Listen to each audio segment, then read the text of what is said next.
Very good morning everyone and welcome to our next class. दोस्तों आज हम लोग शुरुआत कर रहे हैं आपके चैप्टर का, आपके सिलेबस का सबसे ज्यादा इंपॉर्टेंट कैपिटल बजटिंग। इनफैक्ट पूरे इंडिया को टफ जाएगा, आपको इजी जाएगा, ये मेरा प्रॉमिस है आपको। एंड दूसरा इंपॉर्टेंट बात, ये मेरा सबसे ज्यादा फेवरेट टॉपिक है आपके सिलेबस का, बिकॉज ये सबसे ज्यादा प्रैक्टिकल है। आपके रियल लाइफ में जो यूज होने वाला है ना, सबसे ज्यादा वो रहेगा कैपिटल बजटिंग गाइस। तो चलिए दोस्तों, विदाउट वेस्टिंग टाइम हम लोग आगे बढ़ते हैं और कैपिटल बजटिंग के सभी सभी कंसेप्ट जो है वो एकदम इंपॉर्टेंट तरीके से कवर कर लेंगे।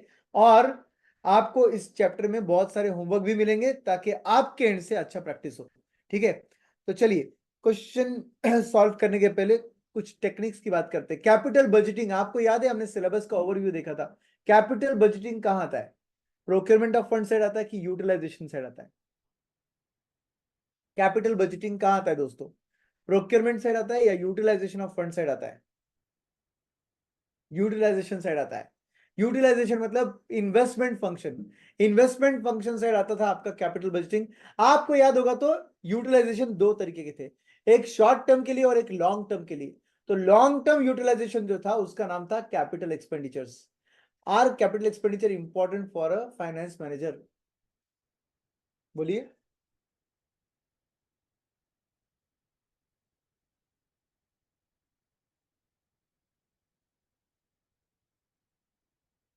क्या कैपिटल एक्सपेंडिचर्स इंपॉर्टेंट रहते हैं फाइनेंस मैनेजर के लिए?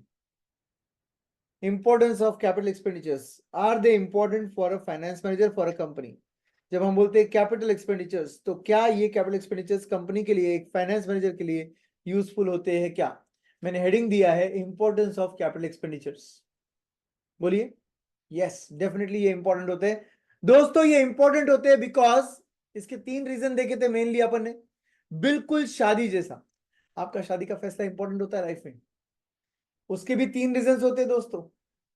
वैसे यहां पर भी तीन रीजंस होते हैं जिसकी वजह से आपके कैपिटल एक्सपेंडिचर्स इंपॉर्टेंट होते हैं। सबसे पहला रीजन आता है दोस्तों, ह्यूज इन्वेस्टमेंट। शादी कर रहे हो, बड़ा खर्चा लगेगा भाई, बड़ा खर्चा लगेगा, सोच समझ के शादी कर लो। वैसे ही same huge investment capital expenditure में भी लगता है, क्योंकि यहां पर तो आप कोई भी बैलेंस शीट उठा के देख लो, आपको अधिकतर बैलेंस शीट में एफए और सीए, फिक्स एसेट्स और करंट एसेट्स, कंपैरिजन करने में फिक्स एसेट्स में ही इन्वेस्टमेंट ज्यादा मिलता है, और करंट एसेट्स तो डे टू डे एक्टिविटी का वर्किंग कैपिटल होता है। तो गाइस, कैपिटल एक्सपेंडिचर पे होने वाला खर्चा जो है वो बहुत बड़ा होता है। और अगर खर्चा इतना बड़ा है तो भाई सोच समझ के खर्च करना। दूसरा इंपॉर्टेंट रीजन होता है दोस्तों, irreversible in nature. What is the meaning of irreversible in nature? कि एक बार फैसला ले लिया तो फैसला हम रिवर्स नहीं कर सकते। जैसे आप शादी का फैसला एक बार ले लेते हो, तो अभी इंडिया में तो 7 जन्मों की शादी होती है। तो वैसे यहां पर भी आपके कैपिटल एक्सपेंडिचर के केस में ऐसा होता है कि आपके कैपेक्स जो है इरिवर्सिबल है। क्योंकि आप एक बार कोई फैसला ले लो, कोई मशीनरी कोई प्रोजेक्ट खरीद लो, 1 महीने बाद या 2 महीने बाद आप ये नहीं बोल सकते हो यार थोड़ा बोर है, वापस कर देते, बेच देते।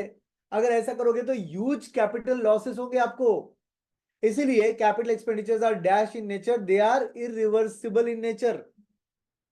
और तीसरा इंपॉर्टेंट रीजन क्या था दोस्तों? थर्ड रीजन क्या था? Long term impact. तो आज जो फैसला आप ले रहे हो उसका आने वाला इंपैक्ट जो है वो कई टाइम तक आपके कंपनी पे रहेगा। आज एक सही एसेट ले लो, आपके 5 7 साल 10 साल का कैश फ्लो पूरा सुधर जाएगा। आज एक गलत एसेट ले लो, पूरा कैश फ्लो बिगड़ जाएगा। तो या तो आबाद हो जाओगे या तो बर्बाद हो जाओगे, शादी के जैसे ही भाई। एक करेक्ट इंसान से शादी कर लो, लाइफ आबाद है, नहीं तो बर्बाद है। तो यहां पर भी वही है दोस्तों, तीन इंपॉर्टेंट रीजन कैपिटल एक्सपेंडिचर्स के लिए। ठीक है, पहला ह्यूज इन्वेस्टमेंट इन्वॉल्व, दूसरा इरिवर्सिबल इन नेचर, तीसरा आपका लॉन्ग टर्म इंपैक्ट। तो अगर ये फैसले इतने ज्यादा इंपॉर्टेंट है तो फाइनेंस मैनेजर ने क्या करना चाहिए? एक्स्ट्रा केयरफुल रहकर इन फैसलों को लेना चाहिए। हम नीचे लिखेंगे therefore a finance manager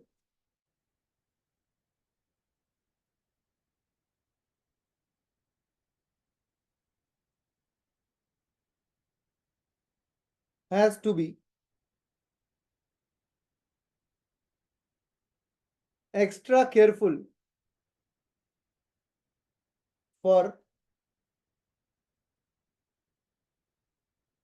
capital expenditure decisions.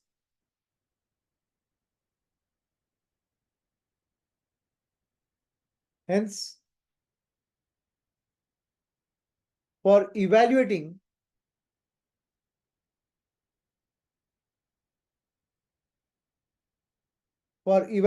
capital expenditures,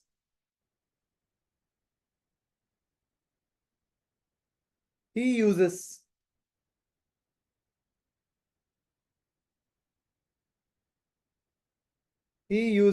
capital budgeting techniques. Inverted comma में लिख दो कैपिटल बजटिंग टेक्निक्स। तो वो क्या यूज करता है? वो यूज करता है capital budgeting techniques. A finance manager has to be extra careful for capital expenditure decision making and therefore for evaluating capital expenditures he uses capital budgeting techniques. तो क्या होता है दोस्तों ये capital budgeting techniques?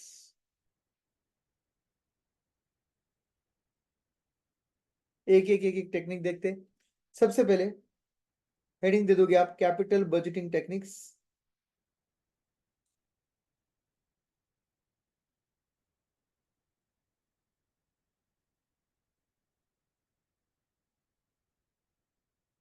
Capital budgeting techniques, जिसमें पहला technique का नाम आता है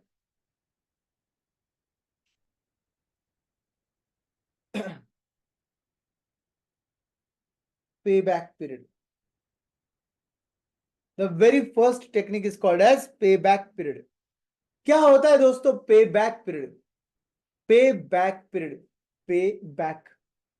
कोई भी इंसान देखो, कितना भी फाइनेंस प्रोफेशनल रहने दो, चार्टर्ड अकाउंटेंट रहने दो, कोई भी रहने दो, सबसे पहले कॉमन पर्सन के दिमाग में यही आता है, कॉमन पर्सन के लॉजिक से हर किसी के दिमाग में रादर यही आता है कि मैं जो पैसा इन्वेस्ट कर रहा हूं वो कितने टाइम में मुझे वापस मिलेगा, कितने समय में मेरा इन्वेस्टमेंट वापस आएगा। एंड एग्जैक्टली गाइस इसी को बोलते हैं पे back period.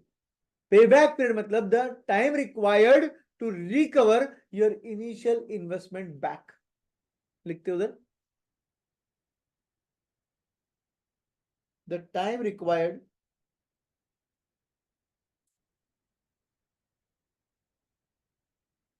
To recover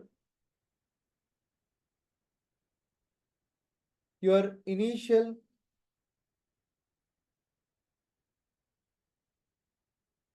investment back. तो भाई आपके इन्वेस्टमेंट के फैसले जो भी है वो पहला बेसिक लॉजिक बोलता है कितने टाइम में मेरा पैसा मुझे वापस मिलेगा। प्रॉफिट रिटर्न गया तेल लेने, वो बात की बात हो गई, मेरा पैसा कितने टाइम में रिकवर होके मुझे वापस मिलेगा। दैट इज कॉल्ड एज पे बैक पीरियड। पे बैक पीरियड में दो टाइप के एक्चुअली आपके सिचुएशंस हो सकते हैं। तो वहां पर लिखिए first type, Roman one, project with even cash flows. इसको समझते हैं पहले। Project with even cash flows, ये क्या होता है भाई? Project with even cash flow बोलता है कि आपका एवरी ईयर जो आने वाला पैसा है इनफ्लो वो सेम है, उसको बोलेंगे इवन कैश फ्लो। इवन मतलब सेम। तो इसका एक एग्जांपल लेते ताकि हमको इजीली समझ जाए। Example, initial investment 2 lakh rupees,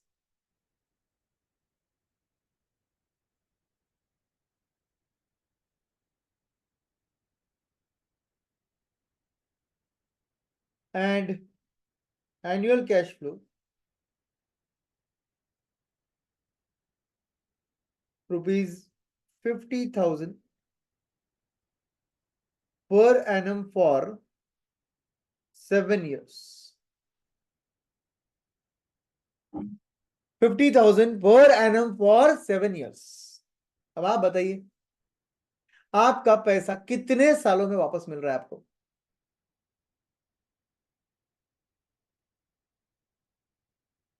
yes, initial investment आपका 2 लाख से आपका एनुअल कैश फ्लो 50,000। तो आपका इनिशियल इन्वेस्टमेंट 2 लाख आपको कितने सालों में वापस मिल रहा है?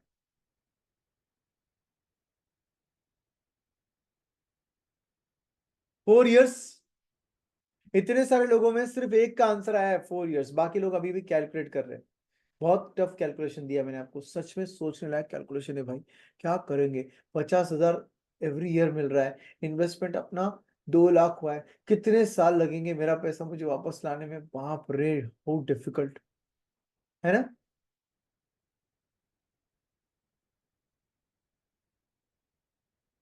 कितने साल लगेंगे दोस्तों आपको आपका पैसा वापस आप तक लाने में? 4 years लगती है। 4 years का ये आंसर इन नंबर्स के साथ कैसे आता है? Is very simple. आपने सबने 4 years का आंसर कैसे निकाला? 2 लाख को डिवाइड बाय 50,000 किया आपने। What was 2 lakh initial investment? What is 50,000 every year का cash flow, annual cash flow? तो आपका पे बैक पीरियड दोस्तों, इस एग्जांपल से ही आपको फॉर्मूला बन रहा है। आप इस एग्जांपल से ही आपका फॉर्मूला बना सकते हो। बोलिए आपका पे बैक पीरियड का फॉर्मूला क्या लिखूं? देयरफॉर बोलिए बोलिए, पे back period is equal to, very good, initial investment divided by annual cash flow. आपका फॉर्मूला बनेगा दोस्तों,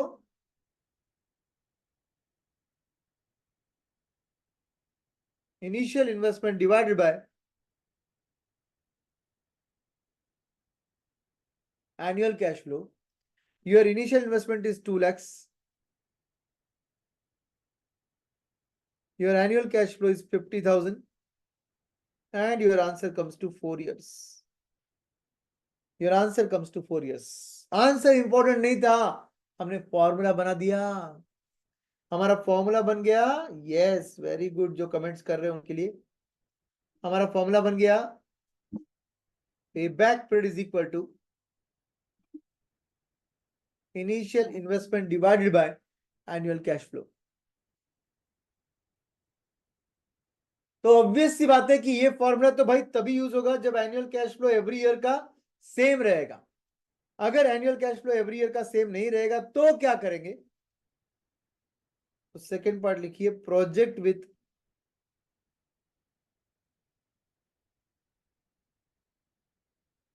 uneven cash flows. Project with uneven cash flows मतलब क्या होता है सर? ये एवरी ईयर का कैश फ्लो सेम नहीं रहेगा तो आपको ये केस पे आना पड़ेगा। एवरी ईयर का कैश फ्लो सेम नहीं है तो क्या करेंगे सर? एग्जांपल लेके समझते हैं। इनिशियल इन्वेस्टमेंट सेम रखेंगे 2 lakhs,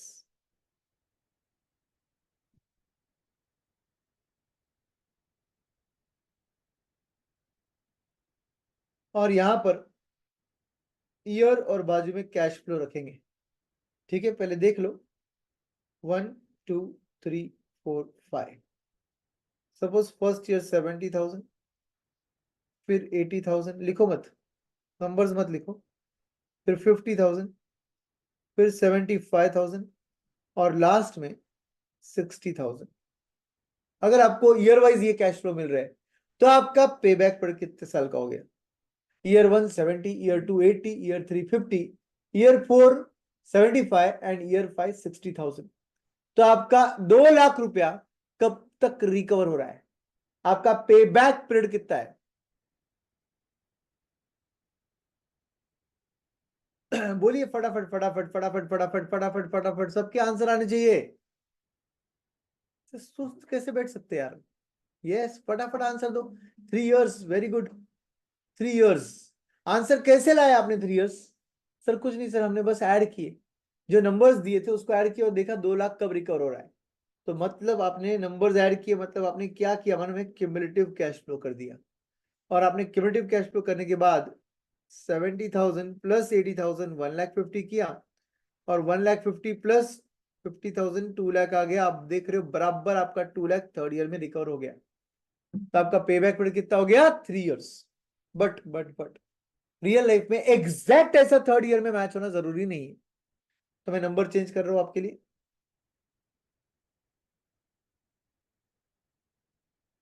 मान लीजिए ये कैश फ्लो है आपका,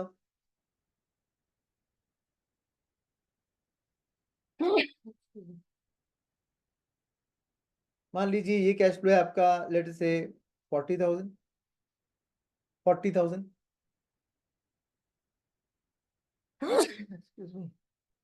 सॉरी। तो first year 70, second year 80, third year 40, fourth year 75 and fifth year 60। अब ऐसे केस में क्या होगा? 70 प्लस 80 1,50,000, 1,50,000 प्लस 40 इज 1,90,000 एंड फिर 1,90,000 प्लस 75 इज 2,65,000 बराबर। तो इसका मतलब आपका 2 लाख जो है ये दो नंबर के बीच रिकवर हो रहा है, मतलब आपका पे बैक पीरियड जो है वो 3 और 4 ईयर के बीच है। तो आप ऐसा छोड़ नहीं सकते और बोल नहीं सकते कि चलो बिटवीन 3 एंड 4। अरे बिटवीन 3 एंड 4 मतलब दूसरा भी प्रोजेक्ट हो सकता है बिटवीन 3 एंड 4। एग्जैक्ट पे बैक पीरियड कितना है वो निकालना पड़ता है आपको। कैसे निकाला जाता है एग्जैक्ट पे बैक पीरियड? देखिए, लिखो मत कुछ भी, फिलहाल ध्यान दो। तो आप ऐसे केस में बोलोगे इनिशियल इन्वेस्टमेंट आपका 2 लाख था, लास्ट ईयर तक कितना रिकवर हो गया है? 190 रिकवर हो गया है। रिकवर करना बाकी अभी अगले साल से 10,000। अगले साल में से कितना रिकवर करना है? सिर्फ 10,000 रिकवर करना है। बट नेक्स्ट ईयर कितना मिल रहा है? 75,000 मिल रहा है। नेक्स्ट ईयर का इनफ्लो कितना है? 75,000 का इनफ्लो है। तो हम क्या बोलेंगे दोस्तों? Therefore pay back period is equal to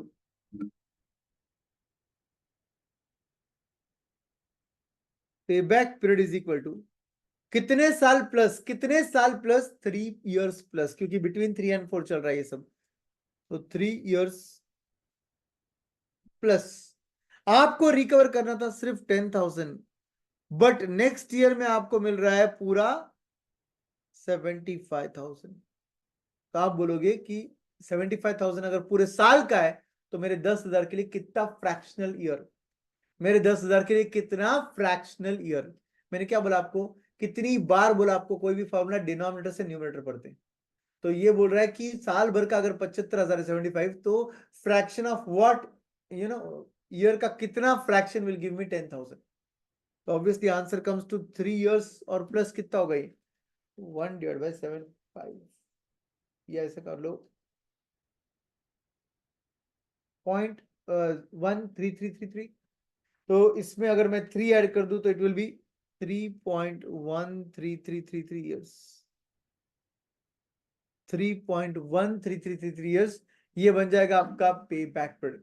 मतलब क्या हुआ सर? मतलब 3 के थोड़े आगे जाने के बाद, 0.133 आगे जाने के बाद में आपका बराबर पे बैक मैच हो रहा है। तो ये बन गया आपका पे बैक पीरियड का कैलकुलेशन। सर इसको मंथ्स में भी निकाल सकते हैं सर, यस निकाल सकते हैं, डेज में भी निकाल सकते हो आप तो, बट मैं चाहता हूं आप ईयर में इस तरीके से निकालो, बिकॉज आगे सिलेबस में ऐसे काम में आएगा, जैसे हम सॉल्व कर रहे हैं वैसे काम में आएगा। चलो कैलकुलेट करो, एग्जाम्पल लिखो। ईयर 1 2 3 4 5, कैश फ्लो के फिगर्स लिखो 70,000, 80,000, 40,000, 75,000 एंड 60,000। अब इसके आगे स्क्रीन की तरफ देखकर मत सॉल्व करो, खुद से सॉल्व करो।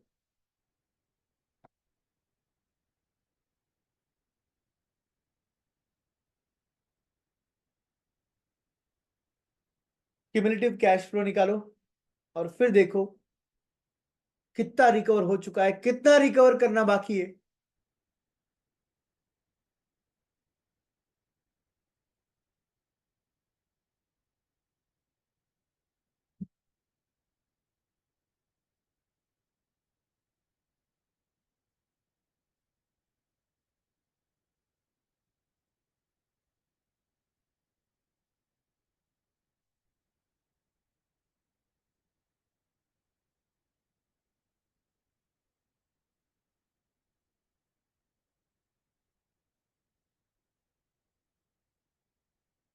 लिख लिया। 2 लाख माइनस 190, रिकवर करना बाकी था 10,000। 3 इयर्स के आगे 10,000 कितने टाइम में रिकवर होगा? तो 3 इयर्स प्लस 10,000 डिवाइडेड बाय पूरे नेक्स्ट ईयर में 75,000 मिल रहा था, तो डिवाइड बाय 75 कर लिया। आंसर आया 3.13333 ईयर्स। बोलो लिख लिया तो आगे बढ़ते हैं।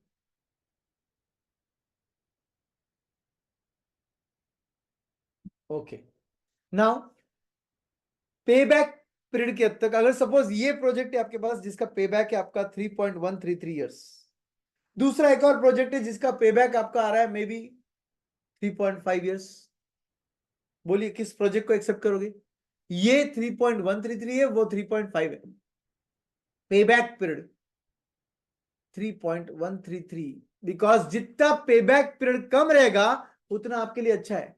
आप कभी भी ये देखते हो कि मेरा पैसा जल्द से जल्द मेरे पास वापस आना चाहिए, बाकी आगे रिटर्न्स मिलेंगे, बट पहले मेरा प्रिंसिपल अमाउंट जल्द से जल्द मेरे पास आना चाहिए। तो pay back period is always dash preferred, pay back period is always lower preferred. Lesser pay back period कभी भी अच्छा रहता है। तो यहां पर हम लिखेंगे conclusion for this method,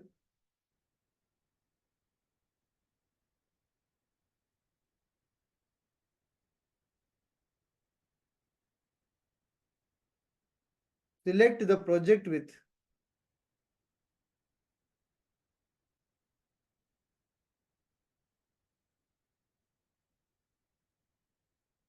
lesser payback period.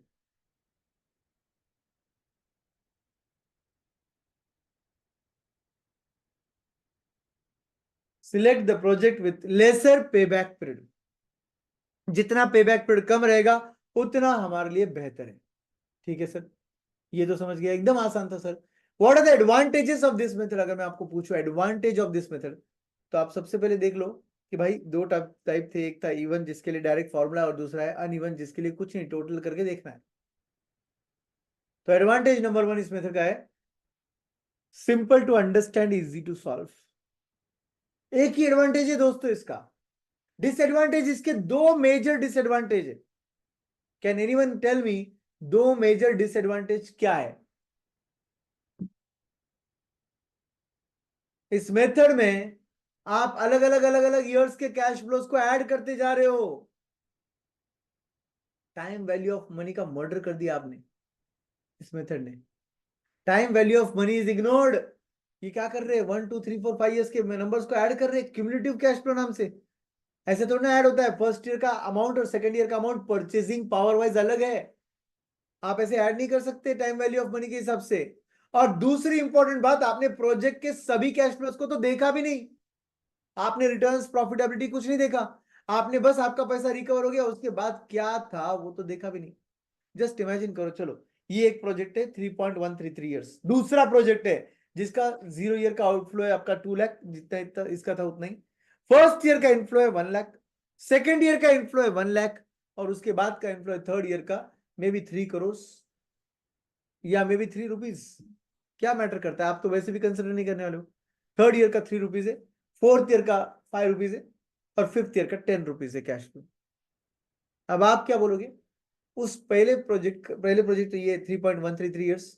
दूसरा प्रोजेक्ट है जिसका पे बैक पीरियड कितना आता है, 2 ईयर्स। कैसे 2 ईयर्स आएगा? 2 लाख का इन्वेस्टमेंट था, फर्स्ट ईयर 1 लाख रिकवर हुआ, सेकेंड ईयर 1 लाख रिकवर हुआ, तो 2 लाख आपका पे बैक पीरियड बन गया। तो आपके पे बैक पीरियड के लॉजिक के हिसाब से कौन सा प्रोजेक्ट सिलेक्ट होगा, ये या 2 ईयर्स? 2 ईयर्स, जबकि आपको खुद को पता है कि गलत है ये। 2 ईयर्स वाला प्रोजेक्ट सिलेक्ट नहीं होना चाहिए। क्यों नहीं होना चाहिए? उसकी प्रॉफिटेबिलिटी कुछ नहीं है, बट आपने देखी कहाँ? आपने बस देखा मेरा पैसा रिकवर हो रहा है कहाँ, जल्दी बस उसको एक्सेप्ट कर लो। आगे क्या हुआ गया तेल लेने, रिटर्न्स देखे भी नहीं आप। तो दो बड़े मेजर डिसएडवांटेज, पहला है time value of money ignore कर दिया, दूसरा है पेबैक पीरियड के बाद के कैश फ्लोज जिसको बोलते हैं post payback cash flows are also totally ignored. तो लिखो वहां पर disadvantage.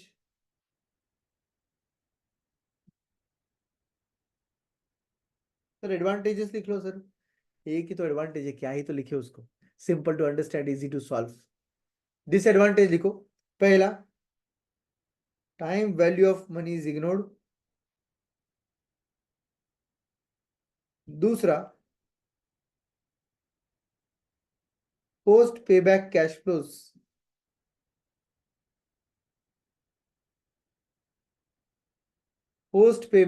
Flows are also ignored. तो time value of money ignore हो चुका है, पोस्ट पेबैक कैश फ्लो भी इग्नोर हो चुका है। तो अगर ऐसा है डिसएडवांटेजेस ये दो है, तो इसलिए हमारे पास नेक्स्ट मेथड पिक्चर में आता है इस डिसएडवांटेजेस को दूर करने के लिए।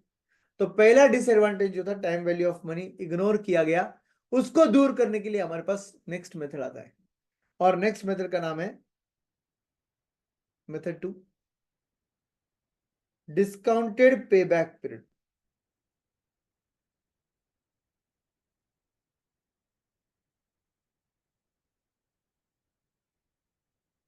डिस्काउंटेड पे बैक पीरियड, ये क्या होता है सर? नाम से समझ आया बेटा, डिस्काउंटेड पे बैक। आपको कैश फ्लोज जो फ्यूचर ईयर्स के थे उसको डिस्काउंट करके प्रेजेंट वैल्यू पे लाना चाहिए, और फिर आपने पे बैक निकालना चाहिए। तो चलिए एग्जांपल सेम एज अब लिख दो,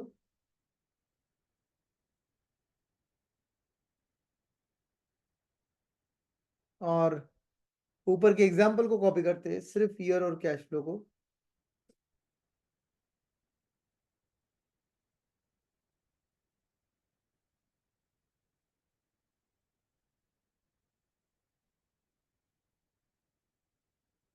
discounting factor at the rate 10%, example 10% लिया है, डीसीएफ, और लास्ट में आएगा क्यूमुलेटिव डीसीएफ।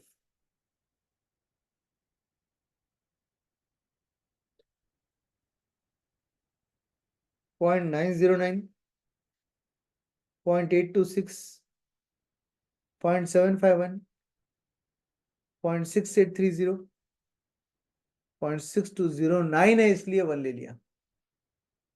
एक बार चेक कर लो फैक्टर्स बराबर है क्या।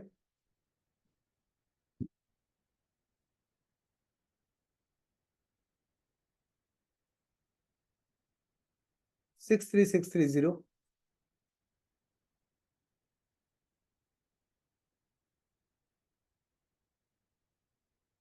66,080,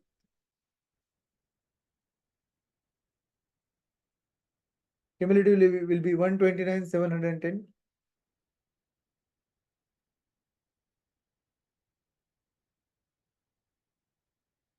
30,040,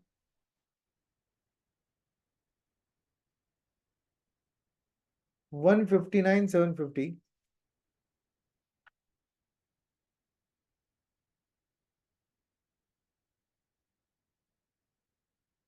51,225,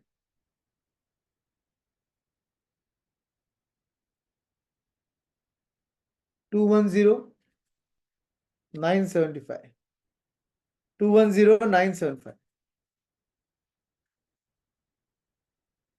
बस दैट्स इट।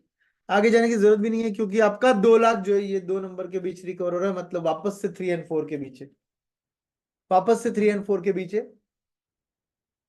तो आप बोलोगे इतना रिकवर हो चुका है, 159,750, नेक्स्ट ईयर 51,225 रिकवर होने वाला है, with time value of money जो है वो लेना पड़ेगा ना, 75 थोड़ा ना ले सकते हैं। नेक्स्ट ईयर 51,225 रिकवर हो रहा है, तो हम बोलेंगे 2 lakhs minus 159,750,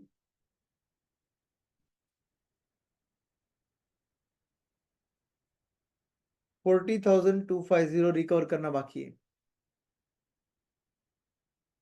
Therefore, discounted payback period is equal to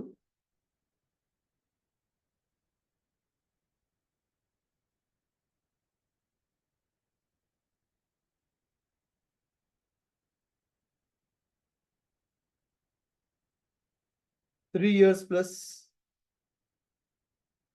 आपने इन्वेस्टमेंट कितना किया था, 2 लाख, रिकवर कितना हुआ है 159,750, मतलब yet to be recovered amount आ गया। नेक्स्ट ईयर कितना मिल रहा है, 51,225 मिल रहा है with time value of money. तो आपका आंसर आता है 3.2 lakhs माइनस 159,750, तो 40,250 डिवाइडेड बाय 51,225 प्लस 3 करेंगे तो आंसर 3.786 आ रहा है ईयर्स। चेक कर लो आपका आंसर, प्रज्जू गलत है आपका आंसर, यस 3.786 आपका आंसर आता है। यस एवरीवन, ये था आपका डिस्काउंटेड पेबैक पीरियड, 3.786 ईयर्स। मतलब with time value of money आपने ये निकाल लिया, बट आपने अभी भी फिफ्थ ईयर के कैश फ्लो को छोड़ दिया। इसका मतलब post pay back cash flow इस मेथड में भी इग्नोर्ड है, भले ही time value of money considered है। तो हम लिखेंगे यहां पर डिसएडवांटेज।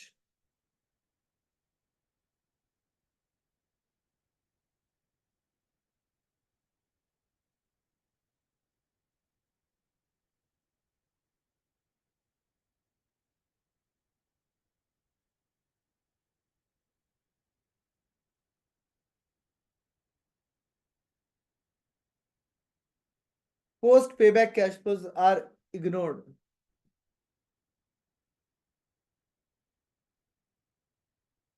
देन अब लिखेंगे conclusion for this method.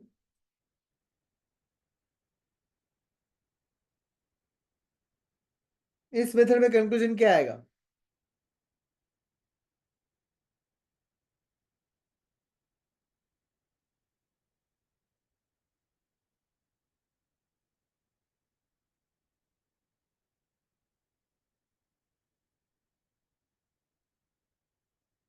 Conclusion for this method: select the project with lesser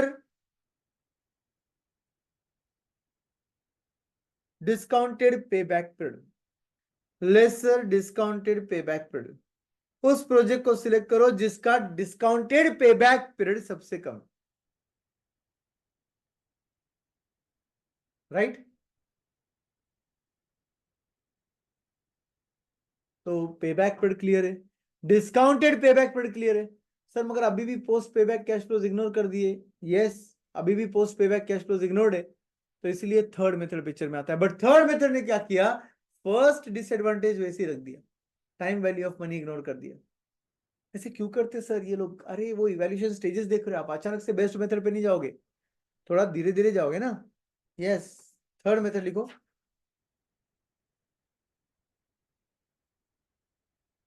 payback reciprocal. नाम क्या है? Pay back reciprocal. अब ये क्या होता है सर? रेसिप्रोकल तो उल्टा होता है सर, तो यस ये है पे बैक का उल्टा, जिसका नाम है पे बैक रेसिप्रोकल। पे बैक का फॉर्मूला था ना आपका इवन कैश फ्लो का, इवन कैश फ्लो का फॉर्मूला। यस यस सर, अभी अभी लिखा था, investment divided by annual cash flow, बिल्कुल सही। उसको रिवर्स कर। उस फॉर्मूले में तीन चेंजेस करने हैं, पहला है उसे रिवर्स करो। ठीक है, तो चलो रिवर्स करके देखते हैं। लिखो मत आप, annual cash flow divided by initial investment.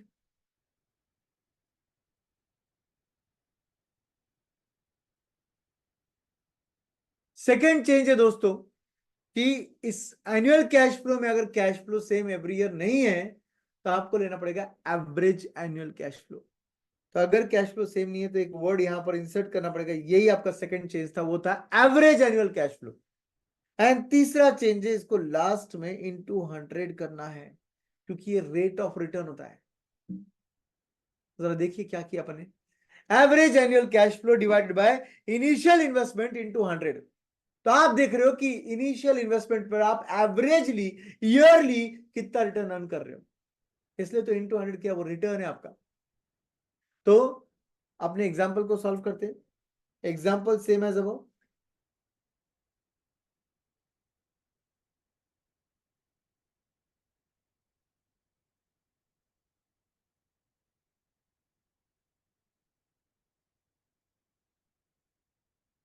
Year and cash flow 1 2 3 4 5।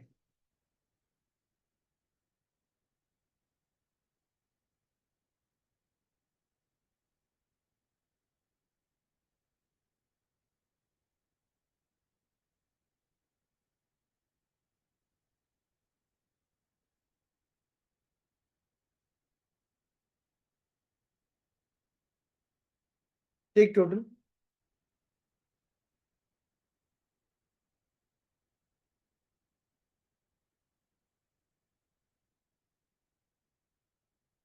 3,25,000।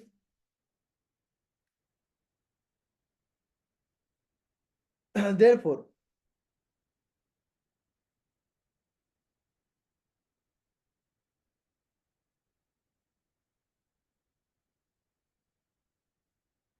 payback reciprocal is equal to 3,25,000 divide by 5, ये आ गया average, divided by initial investment, ये लेंगे 2 lakhs, इंटू 100 करेंगे, ये लेंगे डिवाइड बाय 2 lakhs और लास्ट में कर देंगे इंटू 100। तो 3,25,000 डिवाइड बाय 5 करेंगे तो 65,000 आता है, डिवाइड बाय 2 लाख करेंगे इंटू 100 कर देंगे,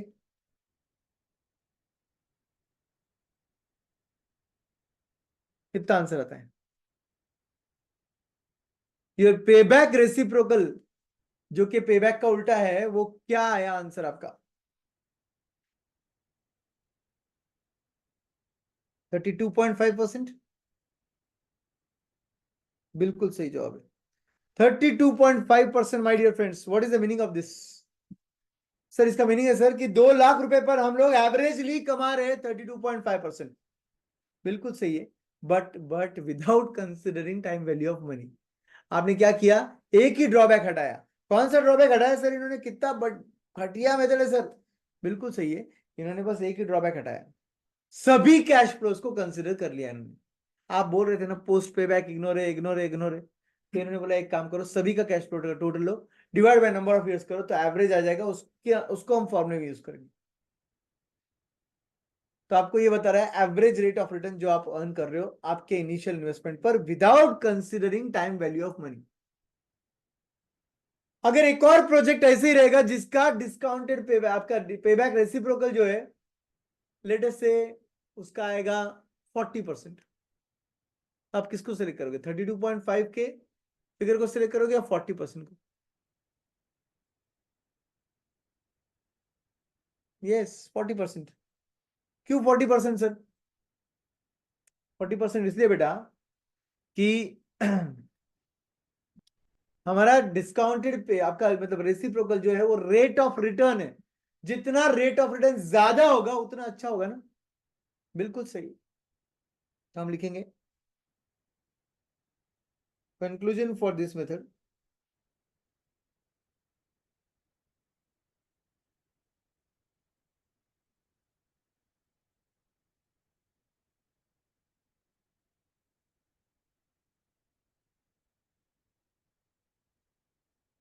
select the project with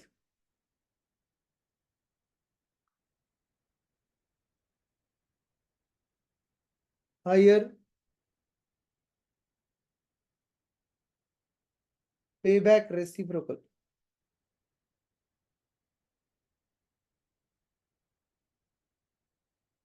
Select the project with higher payback reciprocal. तो आप उस प्रोजेक्ट को सिलेक्ट करो जिसका पेबैक रेसिप्रोकल ज्यादा है, because it indicates you rate of return without considering time value of money. अभी भी ड्रॉबैक क्या है?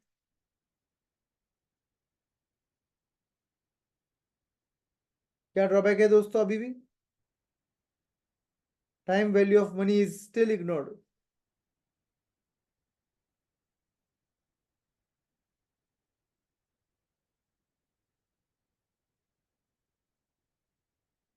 Time value of money still ignored. क्या चेंजेस किया आपने मेन फॉर्मूले में? आपने मेन रेसिप्रोकल वाला फॉर्मूला जो था ना, उसमें 3 चेंजेस किए। पहले उसका रिवर्स किया रेसिप्रोकल, फिर एवरेज वर्ड डाल दिया आपने, क्योंकि एनुअल कैश फ्लो सेम भी हो सकते नहीं भी हो सकते, नहीं रहा तो एवरेज लेना है जैसे अपन ने लिया वैसे।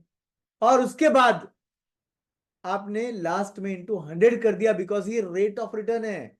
तो जितना रेट ऑफ रिटर्न ज्यादा रहेगा उतना हम प्रोजेक्ट को एक्सेप्ट करने के चांसेस ज्यादा है। समझ में आ रही है बात? तो ये था आपका पेबैक रेसिप्रोकल, पेबैक पर डिस्काउंटेड पेबैक पर पेबैक रेसिप्रोकल। इन पे क्वेश्चन आता ही नहीं है, पता नहीं क्यों इन्होंने पिछले 5 एग्जाम में 2 बार पूछ लिया, बट अदरवाइज नहीं आता है इस पे क्वेश्चन कभी, क्योंकि ये इजी है। शायद इसलिए पूछा रहेगा कि भाई लोग छोड़ देते तो बेटर रहेगा कि पूछ लो, अगली बार नहीं छोड़ते लोग, या तो लोग छूट जाते या तो लोग छोड़ते नहीं, बराबर है कि नहीं? तो भाई हम लोग को यहाँ पर बहुत सिंपल है कि हमारा जो डिस्काउंटेड पेबैक पीरियड आया था वो time value of money consider कर रहा है, पेबैक रेसिप्रोकल जो था वो आपका रिटर्न कंसिडर कर रहा है, सभी कैश फ्लोज कंसिडर कर रहा है, but time value of money ignore कर दिया उसने। नेक्स्ट मेथड दोस्तों, सबसे नेक्स्ट मेथड सबसे अच्छा मेथड कैटेगरी है फोर्थ, इसको आप बोलोगे discounted cash flow methods.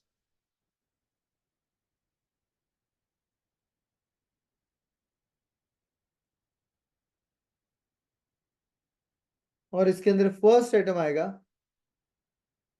Net present value.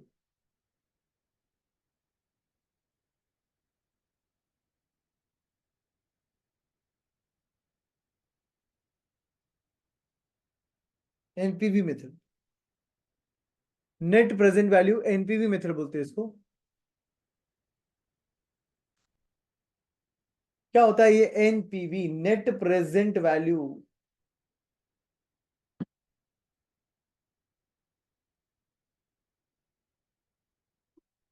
नाम से ही समझ रहा है दोस्तों आपको, करना क्या है? एनपीवी में present value of cash inflow लेना है और माइनस करना है present value of cash outflow. Present value of cash inflow minus present value of cash outflow is your NPV, net present value.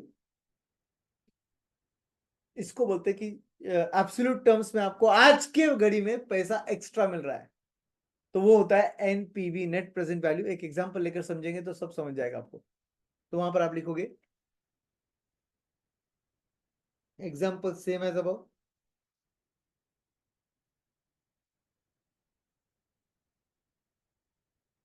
Year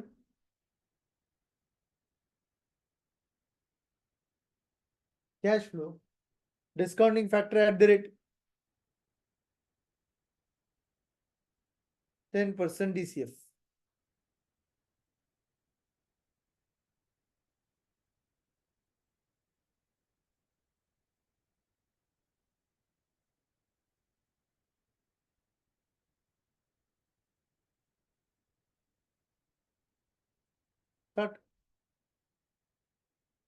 same cash flow, example ही same है तो cash flow भी same रहेगा।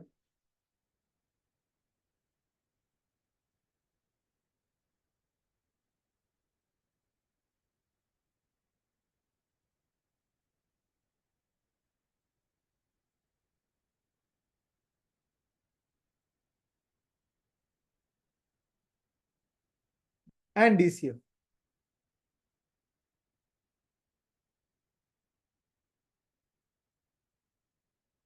Year cash flow discounting factor DCF. Last year का भी निकाल लो उधर, आपके नंबर सब डिस्काउंटेड पेबैक में रेडी है, उधर से कॉपी करो जल्दी जल्दी।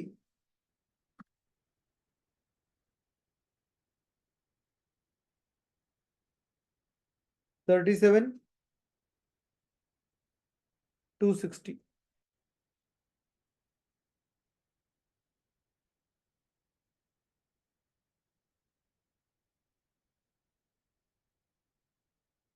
ध्यान से सुनो, अभी ईयर जीरो भी आता है इधर, को स्टार्ट में लेना चाहिए एंड में लेना चाहिए, दोनों जगह चलता है। और यहां पर ईयर जीरो का आउटफ्लो आएगा 2 लाख, ये फैक्टर वन, क्योंकि आज का कैश फ्लो आज का कैश फ्लो है।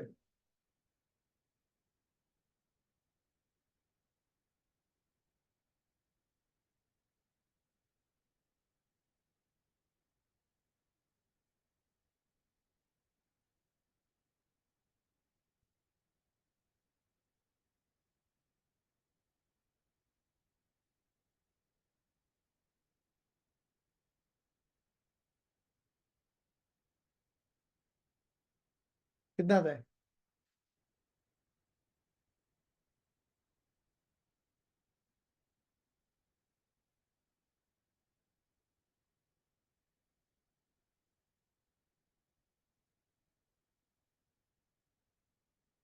What is your answer?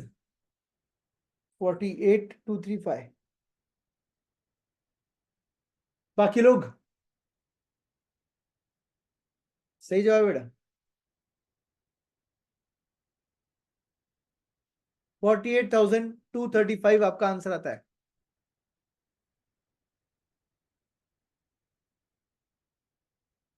आ गया क्या?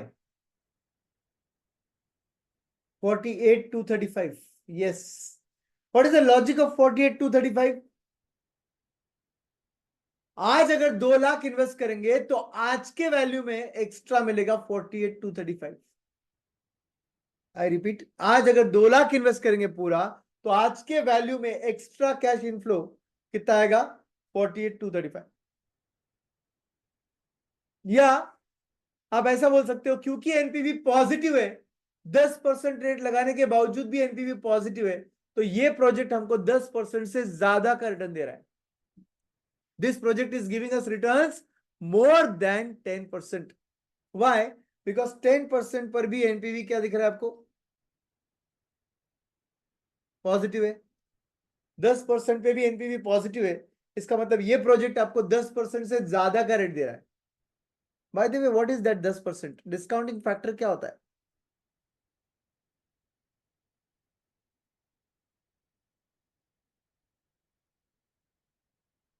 कॉस्ट ऑफ कैपिटल होता है दोस्तों।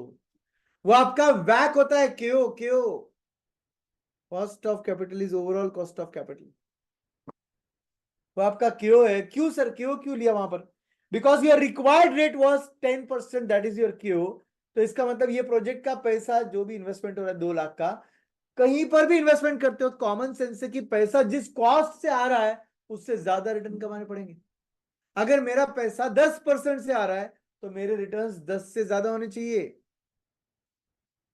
Do you agree? तो अगर 10 से ज्यादा का रिटर्न चाहिए तो क्या करेगा तू? 10 से ज्यादा का रिटर्न चाहिए तो एक काम कर, 10 से डिस्काउंट करके देख पॉजिटिव एनपीवी है क्या। अगर एनपीवी पॉजिटिव है तो बोल लो एक्सेप्ट कर लो, एनपीवी अगर निगेटिव है तो बोल लो रिजेक्ट कर लो। समझे? तो यहां पर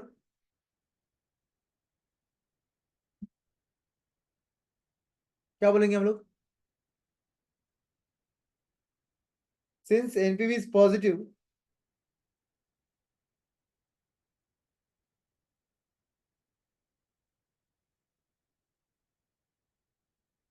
at 10% discounting factor rate, NPV is positive at 10% discounting factor rate, comma, we can say that this project is giving returns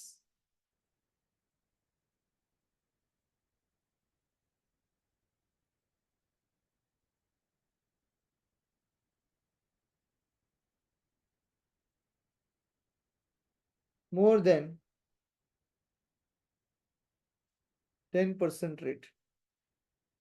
This project is giving us returns more than 10% rate. Since NPV is positive at 10% discounting factor, we can say that this project is giving returns more than 10%.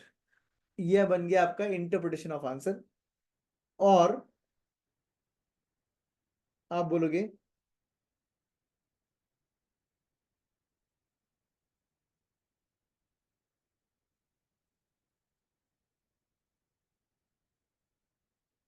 since NPV is positive 48,235,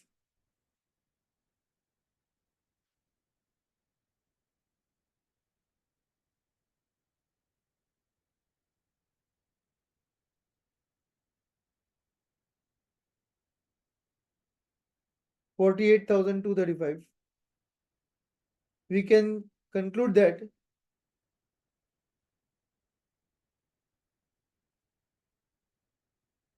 by investing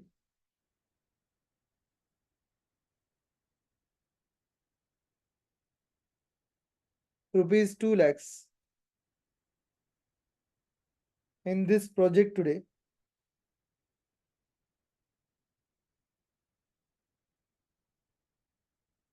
comma, in today's value,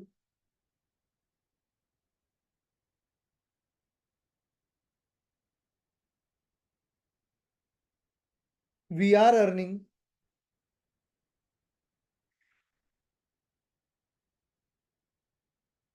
returns into bracket cash flows extra of 48,235. Since NPV is positive 48,235,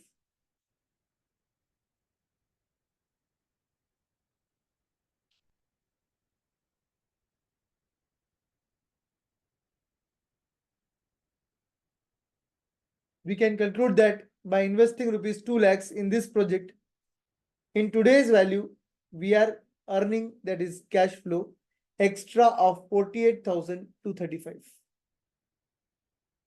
आपको कितना cash flow extra मिल रहा है? 48,235 मिल रहा है. Total inflow कितने का आ रहा है? 248,235 का आ रहा है. बट एक्स्ट्रा कितने का आ रहा है? 2 लाख माइनस करने के बाद 48,235 का आ रहा है. तो शुड वी इन्वेस्ट? अगर एक्स्ट्रा अर्निंग मतलब कैश फ्लो आ रहा है तो शुड वी इन्वेस्ट? यस. समझा क्या? ये था आपका एनपीवी मेथड. ये तो अपन ने इंटरप्रिटेशन लिखे, अभी कंक्लूजन लिखते हैं.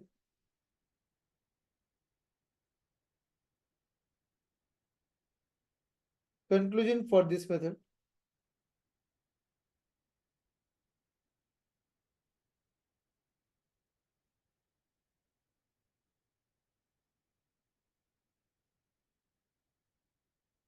इसमें भी दो पार्ट रहेंगे. फॉर सिंगल प्रोजेक्ट, अगर एक ही प्रोजेक्ट है तो क्या करोगे आप? सिलेक्ट करोगे तो कैसे करोगे, कब करोगे? अगर एक ही प्रोजेक्ट है तो सिलेक्ट कर लो उस प्रोजेक्ट को अगर एनपीवी पॉजिटिव है, क्योंकि आज जितना इन्वेस्ट कर रहे हो उससे ज्यादा अगर मिलेगा तो एनपीवी पॉजिटिव रहेगा और उतना ही शेयर वैल्यू बढ़ेगा अपनी कंपनी का. तो यहां पर हम बोलेंगे for single project select the project if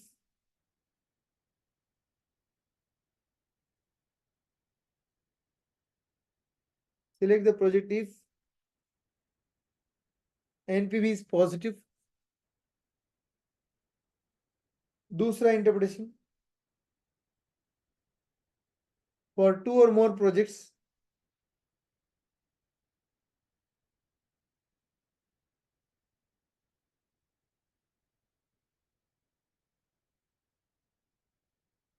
for two or more projects क्या बोलेंगे?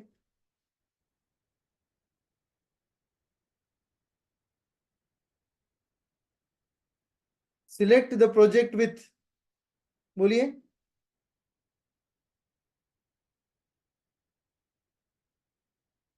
बोलिए, किस प्रोजेक्ट को हमने सिलेक्ट करना चाहिए अगर दो या दो से ज्यादा प्रोजेक्ट रहेंगे तो?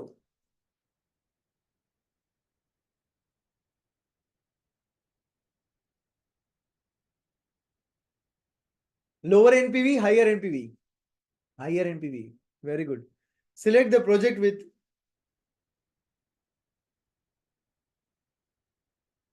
Higher NPV. Select the project with higher NPV. दो या दो से ज्यादा प्रोजेक्ट अगर रहेंगे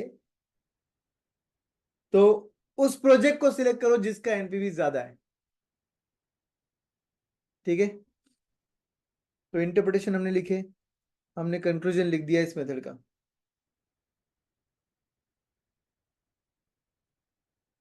अब क्या? एनपीवी मेथड सबसे ज्यादा साइंटिफिक मेथड माना जाता है. एनपीवी मेथड में आपका अगर दो प्रोजेक्ट का लाइफ सेम नहीं है तो फिर एनपीवी पे फैसला नहीं हो सकता, एक स्टेप आगे बढ़ना पड़ता है. और क्या निकालना पड़ता है? ईएवी, इक्वेटेड एनुअल वैल्यू निकालना पड़ता है. तो वहां पर नीचे लिखेंगे under this method, comma, if two projects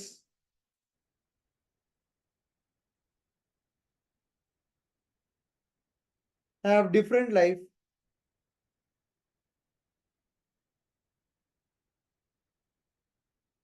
under this method, if two projects have different life,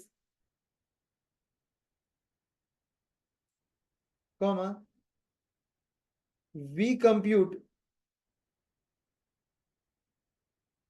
equated annual value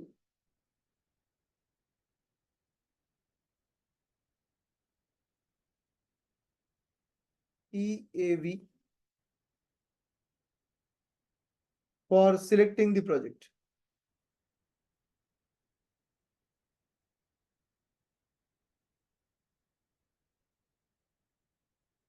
Under this method, if two projects have different lives लिखो, we compute equated annual value EAV for selecting the project.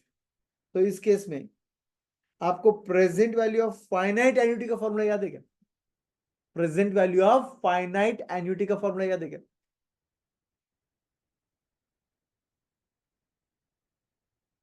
बोलिए जरा, formula क्या रहेगा? Present value of finite annuity, finite है, remember finite, A by R was for infinite. Tell me finite का formula.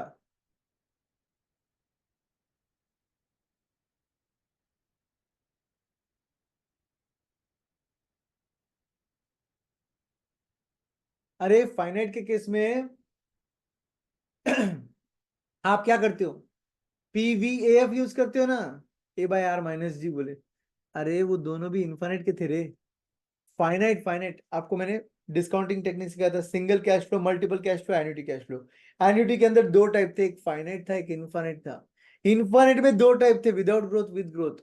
वो infinite छोड़ो side में, finite सोचो। फाइनाइट आप लिमिटेड पीरियड ऑफ ईयर्स के लिए जो एन्युटी है उसका प्रेजेंट वैल्यू निकाल रहे हो। आपका फॉर्मूला था annuity into P V A F R comma N, याद आया क्या? Annuity into P V A F R comma N, ये फॉर्मूला था आपका फाइनाइट का। अब can we say therefore A is equal to annuity is equal to present value divided by PVF R comma N।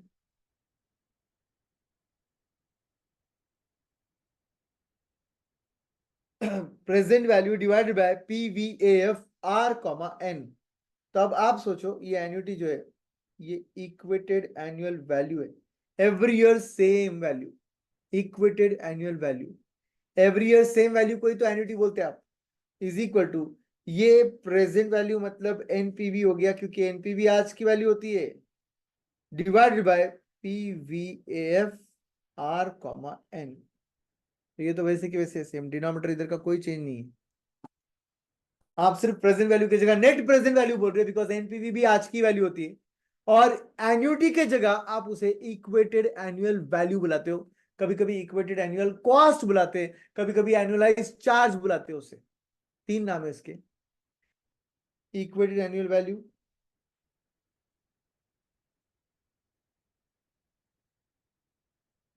Annualise charge. Annualise charge, annualise charge का मतलब क्या होता है सर? एवरी ईयर का amount, annualise charge. Equated annual cost भी बोलते हैं, equated annual cost भी बोलते हैं। तो अब लिख करके लिख दो ई ए सी। अगर आपको आउटफ्लो आउटफ्लो दिया रहेगा तो इक्वेटेड एनुअल कॉस्ट बुला लो।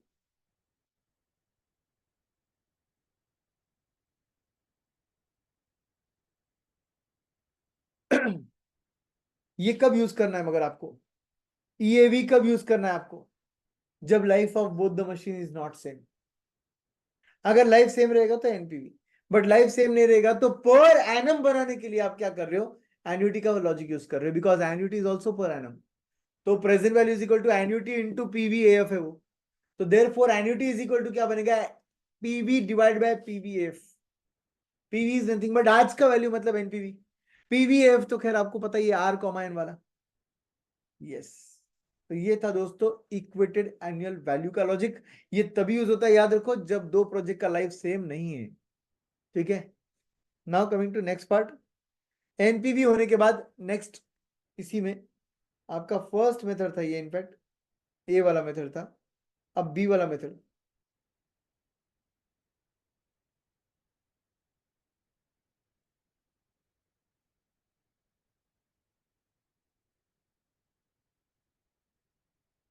प्रॉफिटेबिलिटी इंडेक्स जिसको पीआई बोलते हैं, इसी का दूसरा नाम है डिजायरेबिलिटी फैक्टर मेथड।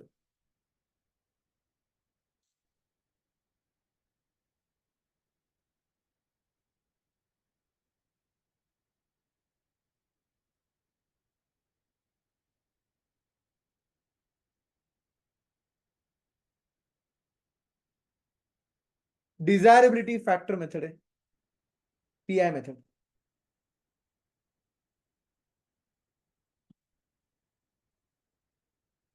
क्या फॉर्मूला है पीआई का, क्या लॉजिक है पीआई का, देख लो एक बार अच्छे से। पीआई का फॉर्मूला दोस्तों वही है जो एनपीवी का फॉर्मूला था, बस एनपीवी डिवाइडेड बाय करता है आपको, मतलब एनपीवी माइनस करता था, ये डिवाइड बाय करता है। एनपीवी क्या बोलता है, present value of cash inflow minus present value of cash outflow. बस सेम दो आइटम है, present value of cash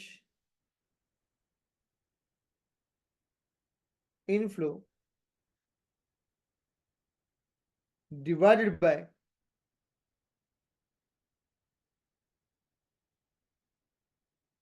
present value of cash outflow is called pi. तो एग्जाम्पल सेम एज बोलेंगे,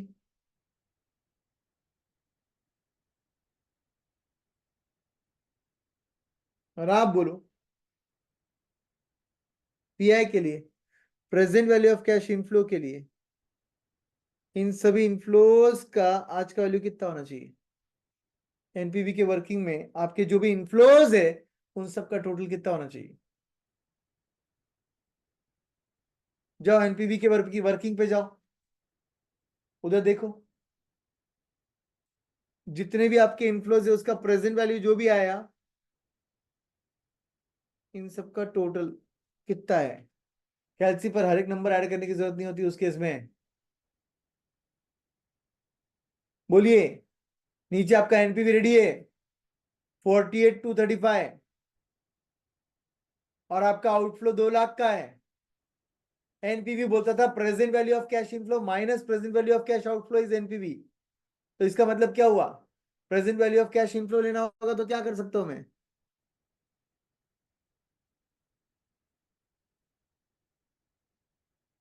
present value of cash inflow लेना होगा तो what I will do, NPV plus initial investment करना पड़ेगा ना दोस्तों। एनपीवी प्लस इनिशियल इन्वेस्टमेंट करना पड़ेगा, ये दोनों को ऐड करोगे तो यही तो आएगा, because present value of cash inflow minus 2 lakh will give you NPV, तो obviously NPV plus 2 lakh will give you total present value of cash inflow का आंसर। अपन बोलेंगे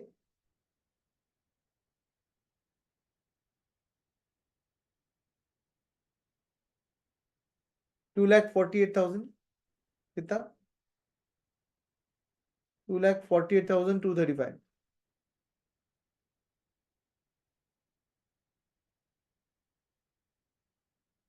Present value of cash inflow divided by 2 lakh present value of cash outflow.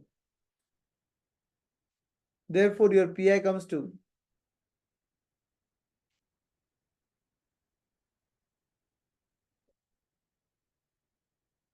1.24 times 1.24 times। इसी को निकालने का दूसरा तरीका क्या होगा दोस्तों, उसी को निकालने का दूसरा तरीका क्या होगा, instead of writing present value of cash inflow can we say PI is equal to NPV plus initial investment divided by initial investment. बोल सकते हैं क्या ऐसा, NPV plus initial investment divided by initial investment, because present value of cash outflow is nothing but initial investment and NPV is nothing but NPV plus initial investment is nothing but present value of cash inflow। Maths के दुश्मन हो वो initial investment cancel मत करना, बीच में plus sign है, समझे। हाँ, तो फिर आपका एनपीवी कितना है 48,235 प्लस आपका इनिशियल इन्वेस्टमेंट कितना है 2 लाख से डिवाइड बाय 2 लाख कर लो, ऑब्वियसली आपका आंसर 1.24 ही आएगा।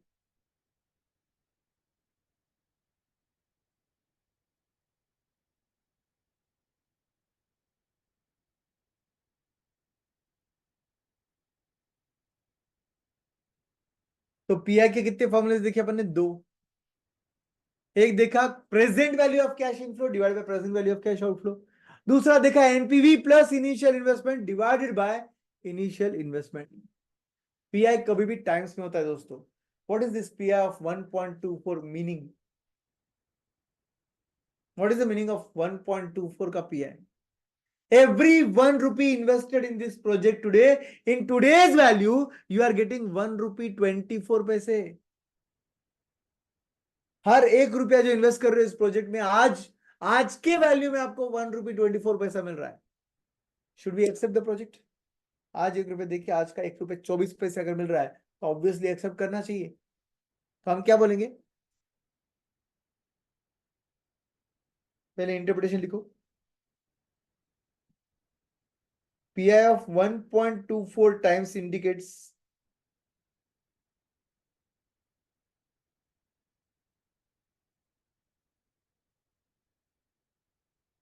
every rupee one invested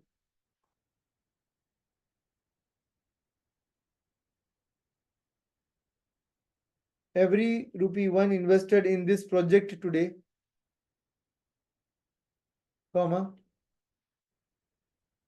in today's value,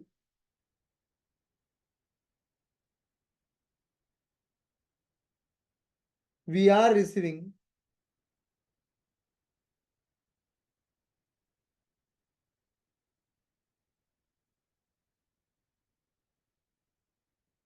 rupee 1.24.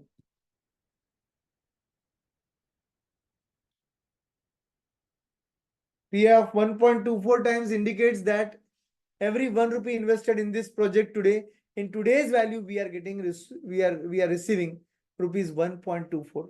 Should we accept? Should we accept this project? Of course, yes.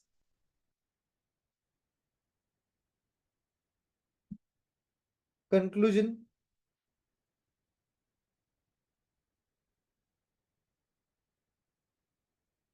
For this method,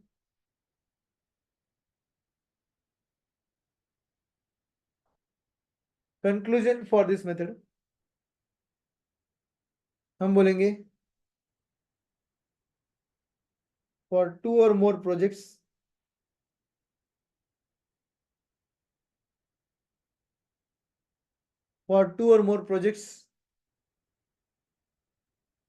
बोलिए.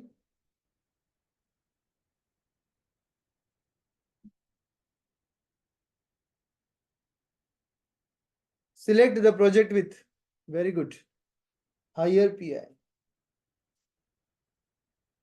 Select the project with higher PI. क्यों sir?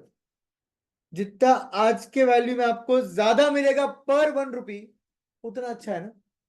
जो project आपको 1 रुपए के सामने आज ज्यादा से ज्यादा पैसा देगा उसको सिलेक्ट करेंगे ऑफकोर्स हम लोग. तो हम बोलेंगे for two or more project select the project with higher pi.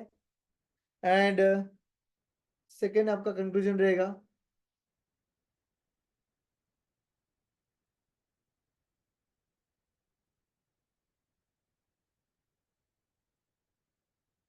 For single project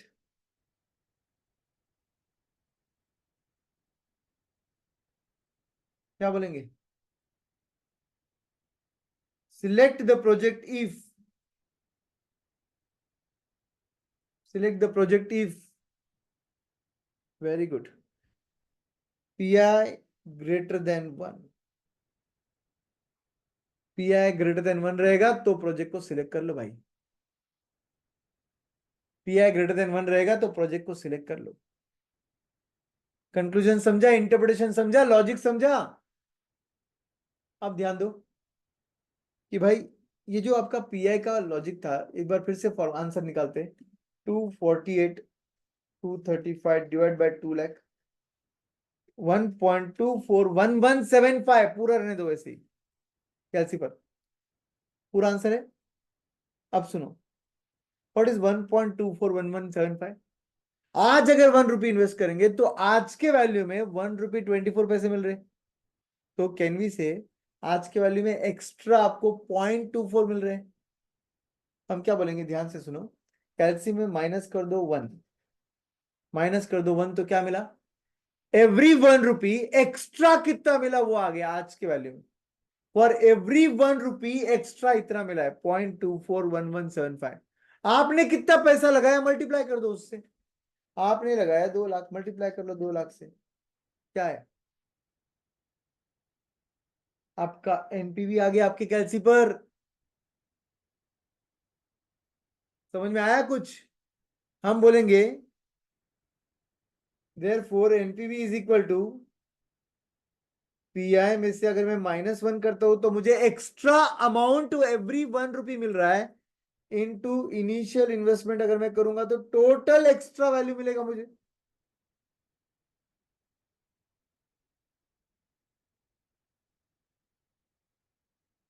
और टोटल एक्स्ट्रा वैल्यू आज के घड़ी में उसी को तो एनपीवी बोलते हैं।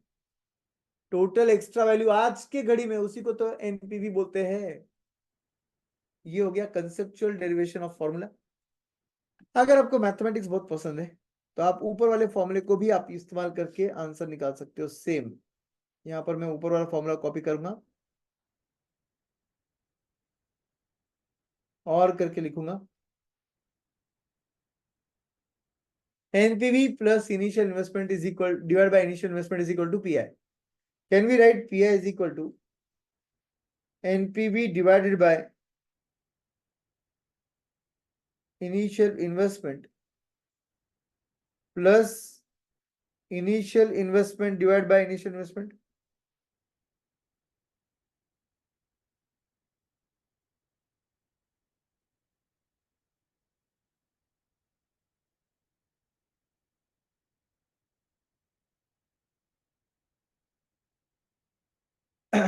दोनों का कॉमन डिनोमिनेटर था ना, वो डिनोमिनेटर था आपका इनिशियल इन्वेस्टमेंट, और दोनों के बीच में प्लस साइन था, इसलिए मैंने ऐसा लिखा है।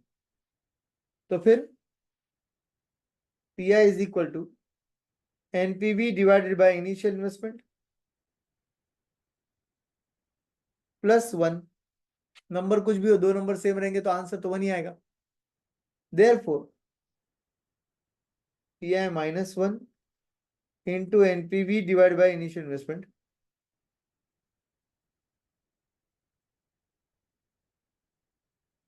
देयरफॉर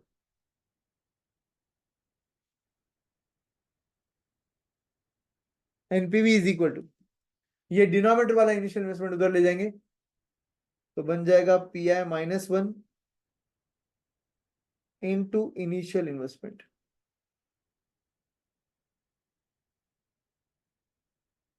तो इधर भी तो वही लिखा था अपन ने,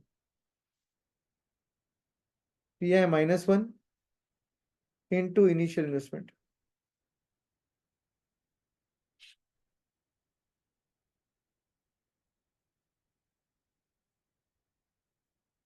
ये मैथमेटिकल प्रूफ, और ऊपर का जो पार्ट था वो कंसेप्चुअल प्रूफ था।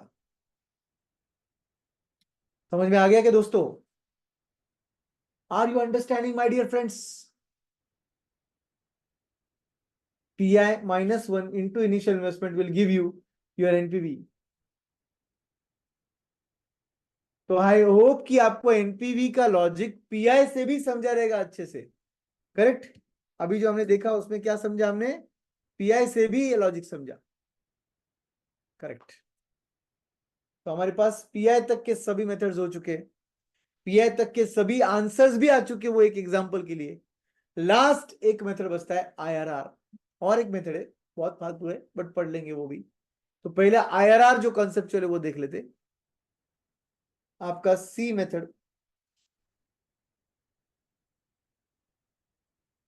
ए था आपका एनपीवी, बी था आपका पीआई, और सी है आपका आईआरआर। आईआरआर का लॉन्ग फॉर्म है internal rate of return, IRR method, internal rate of return oblique, मतलब आईआरआर मेथड ऑब्लिक, इसी का एक और नाम है time adjusted rate of return method बोलते हैं इसे। क्या बोलते हैं, लिखो उधर, time adjusted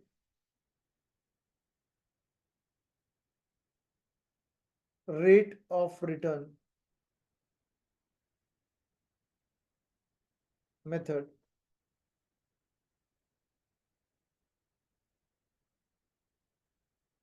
time adjusted rate of return method IRR का दूसरा नाम। ठीक है? आईआरआर क्या होता है एग्जैक्टली exactly? इसका मीनिंग पहले लिखता हूं मैं। इस बार उल्टा करेंगे अपन, एग्जाम्पल पहले नहीं सॉल्व करेंगे, पहले मीनिंग लिखेंगे। ठीक है, तो अपन बोलेंगे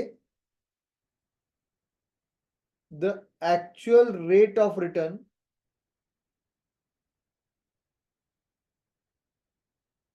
given by the project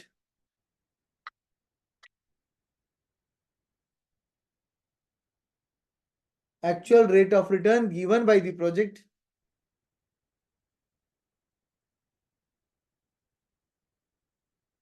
considering time value of money.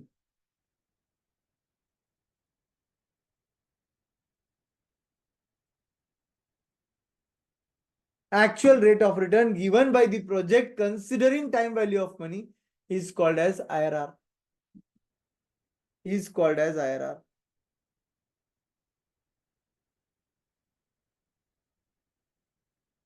IRR क्या है दोस्तों? एक ऐसा रेट जो रेट ऑफ रिटर्न प्रोजेक्ट दे रहा है जिसको तुमने टाइम वैल्यू ऑफ मनी को कंसिडर करके निकाला है, उस रेट को बोलते हैं आईआरआर रेट।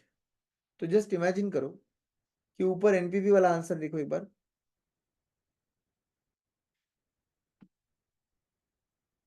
10% से आपने डिस्काउंटिंग किया, आपका एनपीवी पॉजिटिव आया 48,235।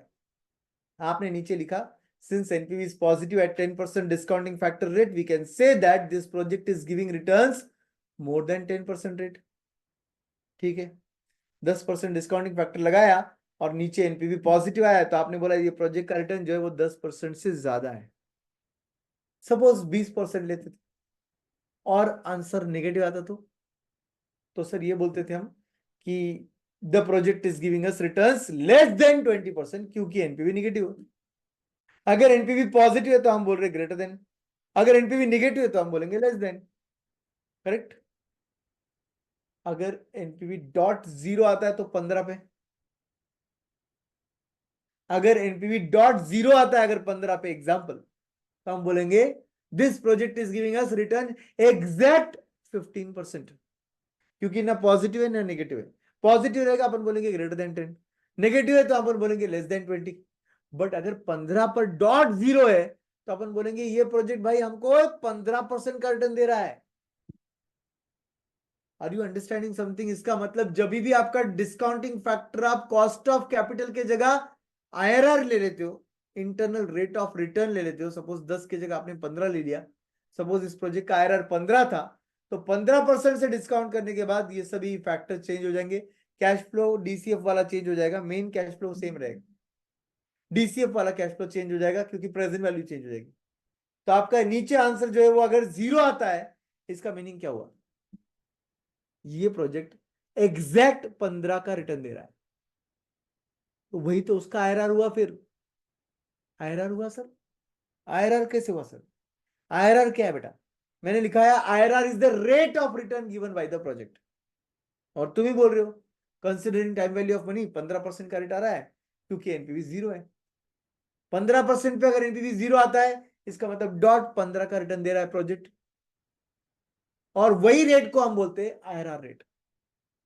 तो आईआरआर जो होता है rate of return given by the project होता है, considering time value of money होता है। तो इमेजिन कीजिए कि सपोज इस प्रोजेक्ट का सच में आईआरआर 15 है, एग्जांपल है, तो अपन क्या बोलेंगे नीचे एनपीवी कितना आना चाहिए? जीरो, क्योंकि 15 अगर ये प्रोजेक्ट दे रहा है तो 15% से डिस्काउंट करने के बाद पॉजिटिव कैसे आ सकता है? अगर पॉजिटिव है मतलब 15 से ज्यादा हो गया रिटर्न, और अगर 15 से डिस्काउंट करने के बाद नीचे आंसर नेगेटिव आ रहा है तो प्रोजेक्ट 15 से कम का रिटर्न दे रहा है। अगर आप बोल रहे हो डॉट 15 दे रहा है रिटर्न, तो इसका मतलब डॉट 15% के फैक्टर पर नीचे एनपीवी सॉल्व करेंगे तो आंसर जीरो आना चाहिए एनपीवी का। और पीआई कितना आएगा? फिर उसी रेट से अगर मैं पीआई निकालूंगा तो पीआई कितना आएगा? बोलिए। 1 आएगा, बिल्कुल सही है। पीआई 1 आएगा। वाई 1 आएगा sir? Because present value of cash inflow and present value of cash outflow same रहेगा, क्योंकि दोनों को माइनस करके एनपीवी जीरो आया है, तो दोनों को डिवाइड करने से आंसर 1 आएगा ना।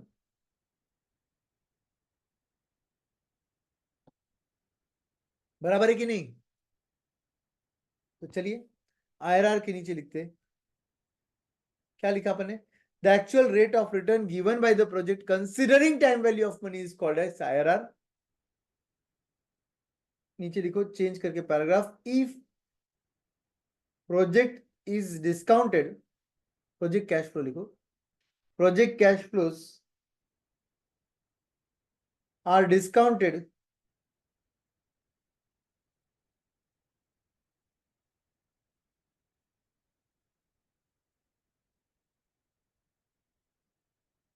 using IRR rate, comma, its NPV will be 0 and PI will be 1. NPV will be 0 and PI will be 1. If project cash flows are discounted using IRR rate, its NPV will be 0 and PI will be 1. तो भाई अगर कोई project है जिसका discounting factor आपने IRR लगा दिया instead of केओ लगाओगे तो एनपीवी मिलेगा, नॉर्मल वाला एनपीवी मिलेगा। बट अगर आप रेट ही चेंज करो डिस्काउंटिंग का और आप लगा रहे हो आईआरआर और नीचे एनपीवी सॉल्व करोगे तो एनपीवी का आंसर 0 आएगा और पीआई का आंसर 1 आएगा। ठीक है, चलिए एग्जांपल सेम एज अब लिखो।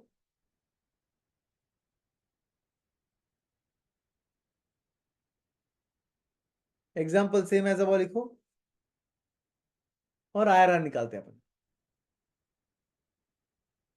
ईयर कैश फ्लो 0 1 2 3 4 5, 0 का आउटफ्लो आप लोगे 2 lakhs और 1 से लेके 5 years के कैश फ्लोज जो है वो कॉपी कर लोगे।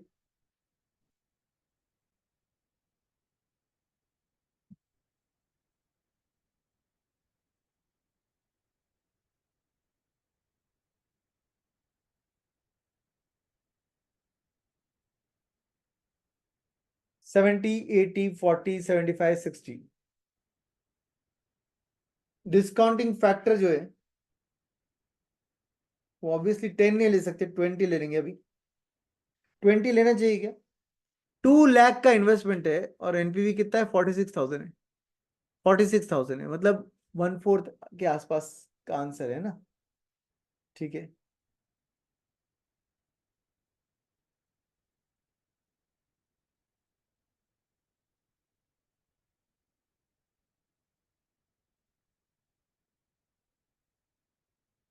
तो 20% ले लेते, देखते 20% पे कितना आता है। ठीक है, 20% और फिर डीसीएफ 1/1.2, 20 इसलिए फर्स्ट ईयर का तो 0 ईयर का फैक्टर तो 1 ही रहेगा, ये 2 लाख का 2 लाख ही रहेगा।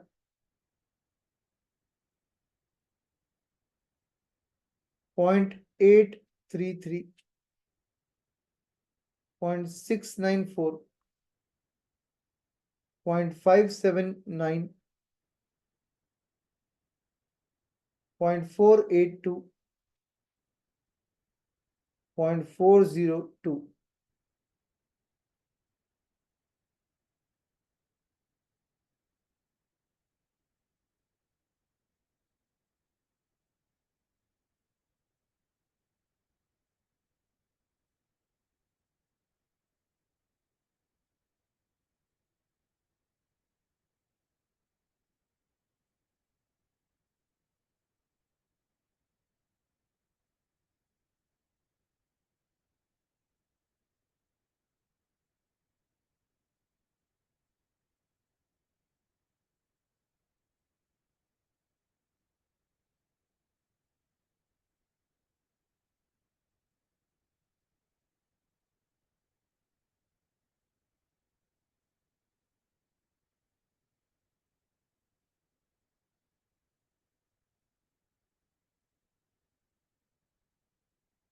कितना है? -2740 आ रहा है कि चेक करो। -2740 आता है क्या? सब लोग चेक करो अपना अपना आंसर। कमान फ्रेंड्स, -2740 आंसर आ रहा है।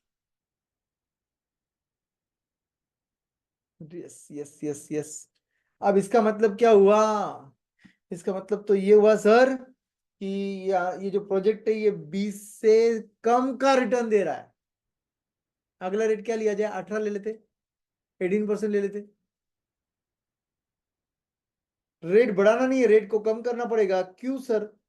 क्योंकि एनपीवी निगेटिव आ चुका है, तो रेट को कम करो अभी। 18% DCF.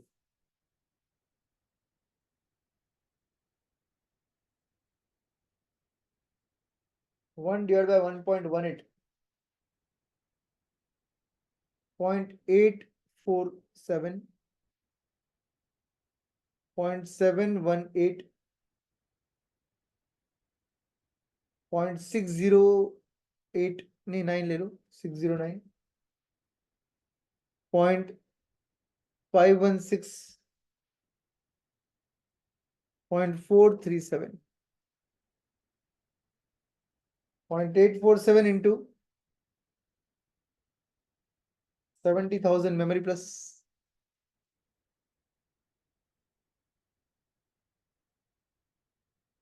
80,000 into 0.718,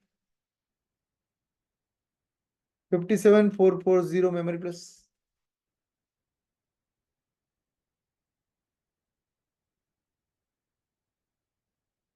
24,360 memory plus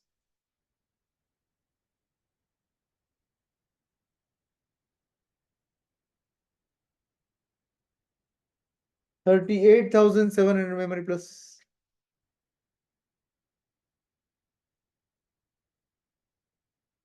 26,220 memory plus.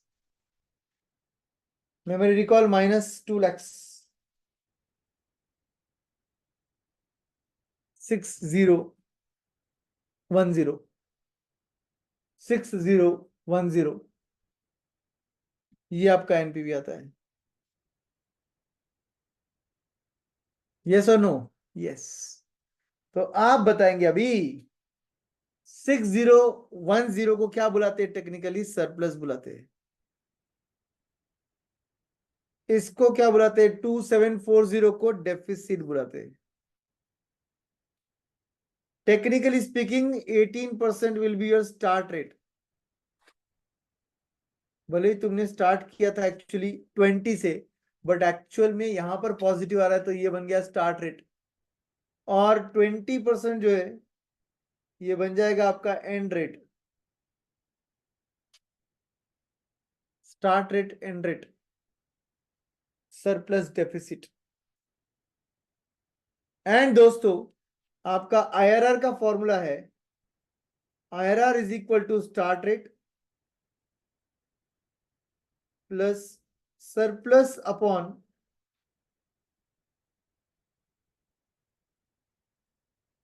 Surplus minus deficit into difference in rate.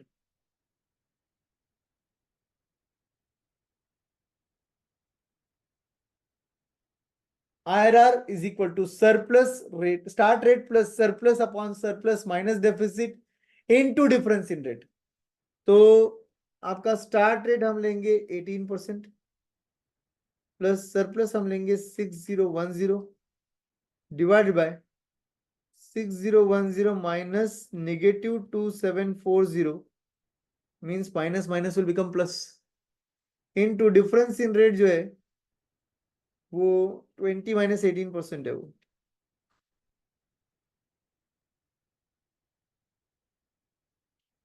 So 6010 plus 2740, जो भी आंसर आया memory plus 6010 divide by memory recall is equal to जो भी आंसर आया इंटू 2 करना पड़ेगा डिफरेंस इन रेट और प्लस 18 ऐड करना पड़ेगा उसमें। 19.37 आता है क्या? Therefore your IRR comes to 19.37.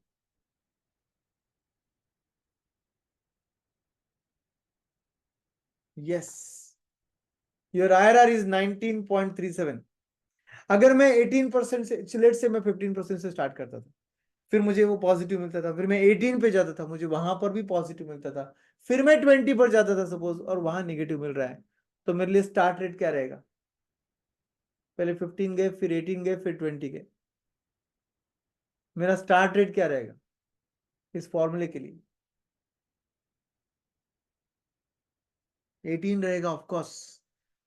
दो आई स्टार्टेड विथ 15, बट 15 का कोई यूज ही नहीं है, क्योंकि 15 पर भी पॉजिटिव है, 18 पर भी पॉजिटिव है, तो पहला वाला पॉजिटिव छोड़ दो, अभी लेटेस्ट पॉजिटिव देखो और उसके बाद का नेगेटिव देखो, ताकि सरप्लस डेफिसिट आएगा। जनरली इनका गैप हम क्लास पर्पस के लिए डिफरेंस इन रेट वाला जो गैप है ये 5% का रखते हैं। अगर क्वेश्चन में स्पेसिफाइड रहेगा तो वही लो जो क्वेश्चन में स्पेसिफाइड है। Remember my sentence guys. अगर किसी ने यही आंसर 10 और 20 से निकाला, 10 और 20, स्टार्ट रेट कितना लिया 10, एंड रेट कितना लिया 20, तो 10 पर तो पॉजिटिव आने वाला है, हमने देखा भी आता है, और 20 पर नेगेटिव आता है, वो भी हमने देखा आता है, तो उसका आंसर अलग आएगा आरआर का। उसका आंसर 19.37 नहीं आएगा, आसपास आएगा, और अपना आंसर 19.37 आ रहा है। किसी ने 1520 लिया तो उसका आंसर अलग आएगा, किसी ने 1525 लिया तो उसका आंसर अलग आएगा। तो भाई इंडिया भर में सभी के आंसर अलग आएंगे। ये अगर आपके पेपर सेटर को पता है तो पेपर सेटर क्या करेगा, स्टार्ट रेट और एंड रेट देगा ना क्वेश्चन में, ताकि आपके मॉडल आंसर से मैच हो। तो कॉमन सेंस है, आईआरआर के लिए स्टार्ट रेट एंड रेट दिया रहता है। जैसे मैंने 18 और 20 लिया, किसी और ने बोला नहीं यार 19 और 20 लेते हैं, किसी और ने बोला 10-20 लेते, तो हर एक का तो आईआरआर अलग आएगा। जितना तुम गैप बड़ा करोगे ना रेट्स का, ये डिफरेंस, उतना अप्रोक्सीमेट आंसर आएगा, और जितना गैप कम रखोगे ना उतना एक्यूरेट आंसर आएगा। तो अगर एक्यूरेसी की तरफ जाना है तो गैप कम करना है, अप्रोक्सीमेटली चाहिए तो गैप ज्यादा रख सकते हैं। बट क्वेश्चन में पढ़ना, क्वेश्चन में दिया रहना चाहिए। नहीं दिया रहेगा तो ऑब्वियसली जैसे अपन किए वैसे करना पड़ेगा आपको।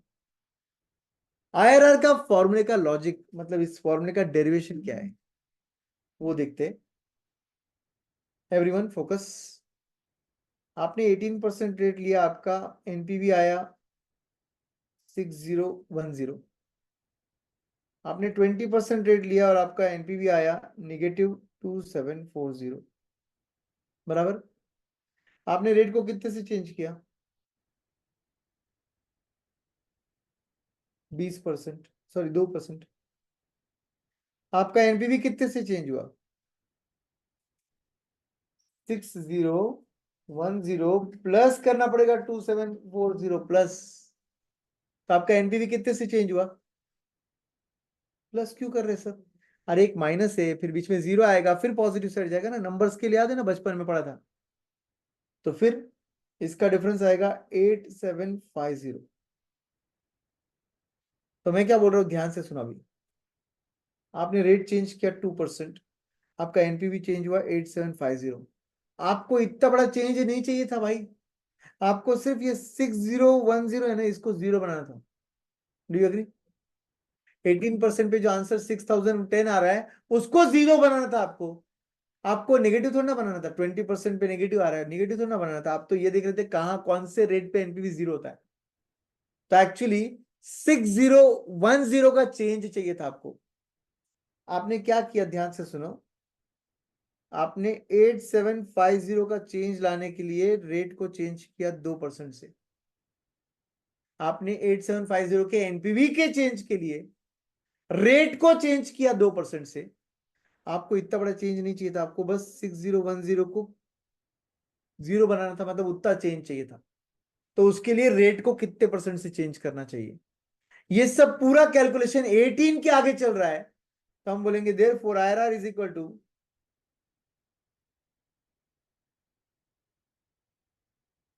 Start rate plus change in rate. आपका स्टार्ट रेट 18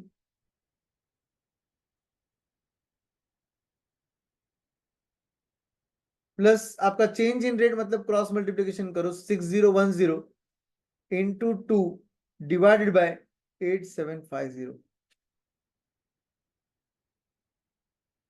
और आपका आंसर ऑफकोर्स आना चाहिए 19.37%। आपने जो किया ना दोस्तों, इधर ऑलरेडी इधर किया हुआ है, देखो 18%, 18% start rate plus plus 6010 surplus 6010 surplus divide by 8750, 8750 मतलब इन दोनों का डिफरेंस था, surplus minus deficit. Minus minus becomes plus, into two, into two मतलब डिफरेंस इन रेट। तो आप जो जो कर रहे हो वो सेम चीज अपन ने फॉर्मूले में किया है। आई होप आपको समझा है कि ये जो फॉर्मूला है जो हमने यूज किया अभी, ये किस लॉजिक से डिराइव हुआ है।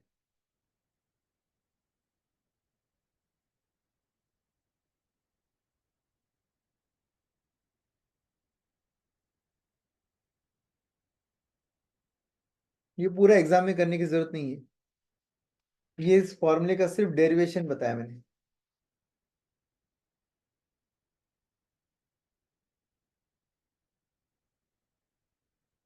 फॉर्मूले का सिर्फ डेरिवेशन बताया मैंने वो। आपको एग्जाम में डायरेक्ट फॉर्मूला पुटअप करके नंबर पुटअप करके आंसर निकालना है। बट आपको पता है कि हम कोई फॉर्मूला ऐसा नहीं छोड़ते, जो जो लॉजिक से सब डिस्कस करते, कंसेप्चुअली डिराइव करते। अनटिल अनलेस फॉर्मूला यूजलेस रहे तो आप कुछ नहीं कर सकते हो, ये सब नहीं हो सकता है। बट फॉर्मूलेस जो लॉजिकल होते हैं उसके डेरिवेशंस होते हैं।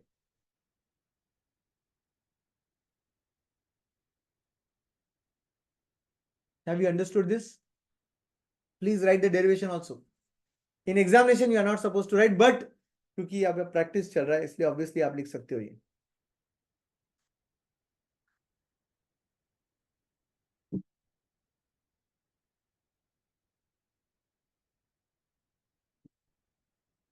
मजा आ रहा है क्या?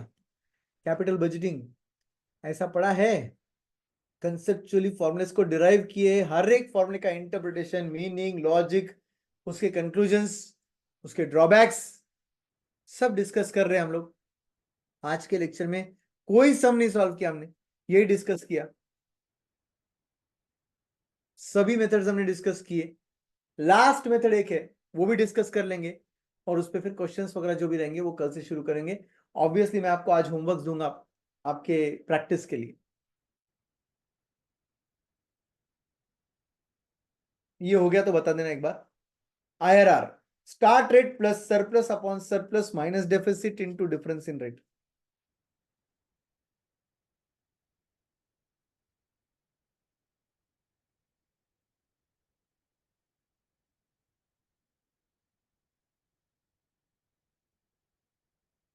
डन। ओके, चलिए। तो ये था दोस्तों आपका आईआरआर के फॉर्मूले का डेरिवेशन। अब आपको ट्रायल एरर करने पड़ते हैं, जिसको इंटरपोलेशन बोलते हैं। इंटरपोलेशन मतलब ही ट्रायल एरर, जिससे आपका फॉर्मूला, आपका पे बैक जो है वो, ये मतलब आपका ये जो आईआरआर है वो जल्दी आ जाएगा। आईआरआर बाय द वे पे बैक के फॉर्मूले से भी आता है, मालूम है आपको। बट उसके लिए आपके जो प्रोजेक्ट के कैश फ्लोज है वो इवन चाहिए। इवन कैश फ्लो रहेंगे ना तो ही आप आंसर निकाल सकते हो। इवन कैश फ्लो रहेंगे तो आंसर कैसे निकलता है वो अपन एफएम क्वेश्चनर के डिस्कशन के वक्त देखते हैं। ओके, नोट लिख दो। Note, IRR can also be calculated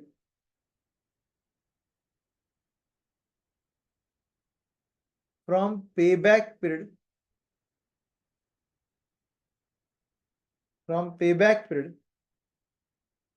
if cash flows are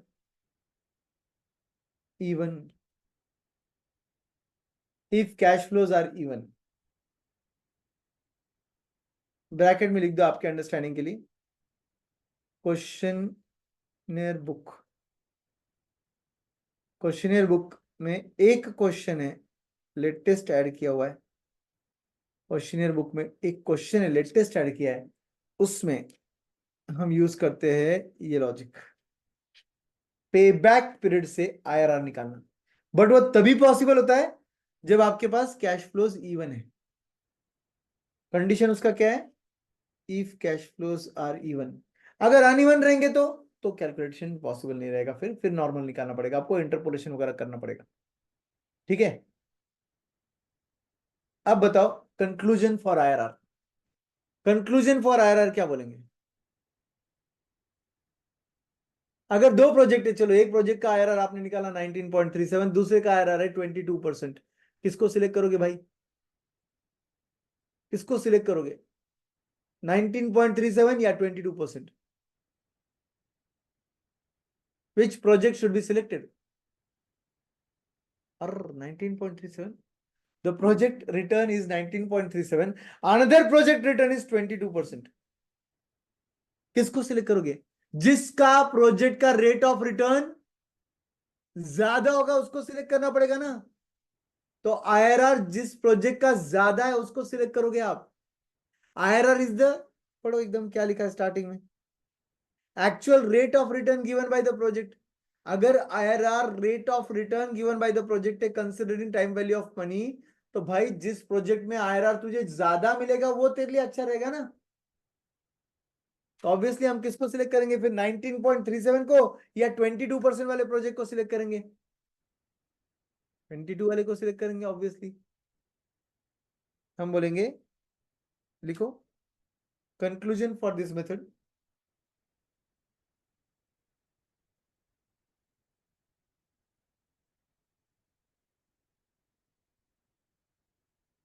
उसमें first part,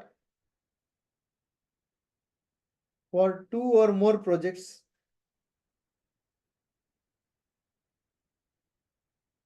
comma, select the project with dash IRR, higher IRR।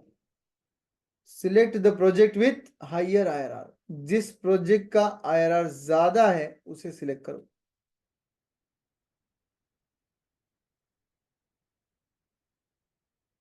For single project under consideration, for single project comma. अब देखिए suppose ये single project है, उसका IRR है 19.37। अब इसको कैसे डिसाइड करने का कि इसको एक्सेप्ट करना है या नहीं करना है? इसका रेट ऑफ रिटर्न 19.37 है। आपका कॉस्ट ऑफ कैपिटल 10% है। आपका कॉस्ट ऑफ कैपिटल 10% है, ये प्रोजेक्ट का रिटर्न 19.37 है। मतलब आपका इनकमिंग फंड का कॉस्ट कितना है? 10% है। और आप पैसा इन्वेस्ट कर रहे हो, वहां से रिटर्न इस प्रोजेक्ट में 19.37 आ रहा है, तो क्या ये प्रोजेक्ट एक्सेप्ट होगा? We are bringing money at 10%. Wherever we invest, the criteria is very simple. We should get minimum return of 10%.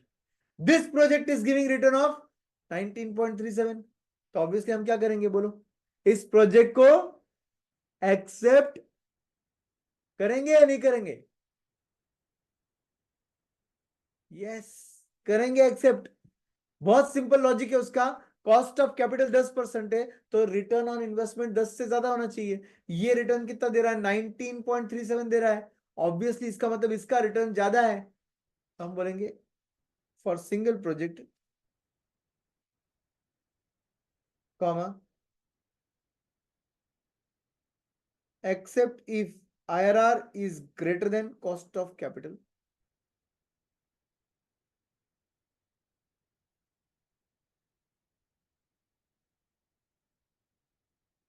Reject if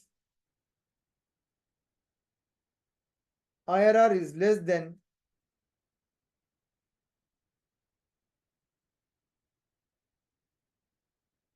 cost of capital. Reject if IRR is less than cost of capital. Accept कर लो cost of capital से अगर आपका IRR ज्यादा है तो, reject कर लो कॉस्ट ऑफ कैपिटल से कम रहेगा तो। For example same company, cost of capital 10% है, एक दूसरा प्रोजेक्ट है जिसका आईआरआर 8% है, 8.3। अब आप बोलो 8.3 से पैसा इन्वेस्ट करोगे क्या अगर आपका आने वाले पैसे का कॉस्ट 10 है तो? ऑब्वियसली नहीं करोगे, क्योंकि पैसा लाया कितने कॉस्ट से? 10 से लाया। इन्वेस्ट कितने से कर रहे हो? 8.3। किसने सिखाया भाई? आपको ऑब्वियसली लॉसेस होंगे, तब रिजेक्ट कर दोगे आप। Yes, so this is IRR method in all. Last method आज के लिए एआरआर। एआरआर का लॉन्ग फॉर्म होता है अकाउंटिंग रेट ऑफ रिटर्न। इसका दूसरा नाम भी है एवरेज रेट ऑफ रिटर्न। इसके अंदर दो टाइप होते हैं दोस्तों। इसका नाम एआरआर का क्या है? अकाउंटिंग रेट ऑफ रिटर्न या एवरेज रेट ऑफ रिटर्न। ठीक है, इसके अंदर दो मेथड्स होते हैं। पहला होता है on original investment,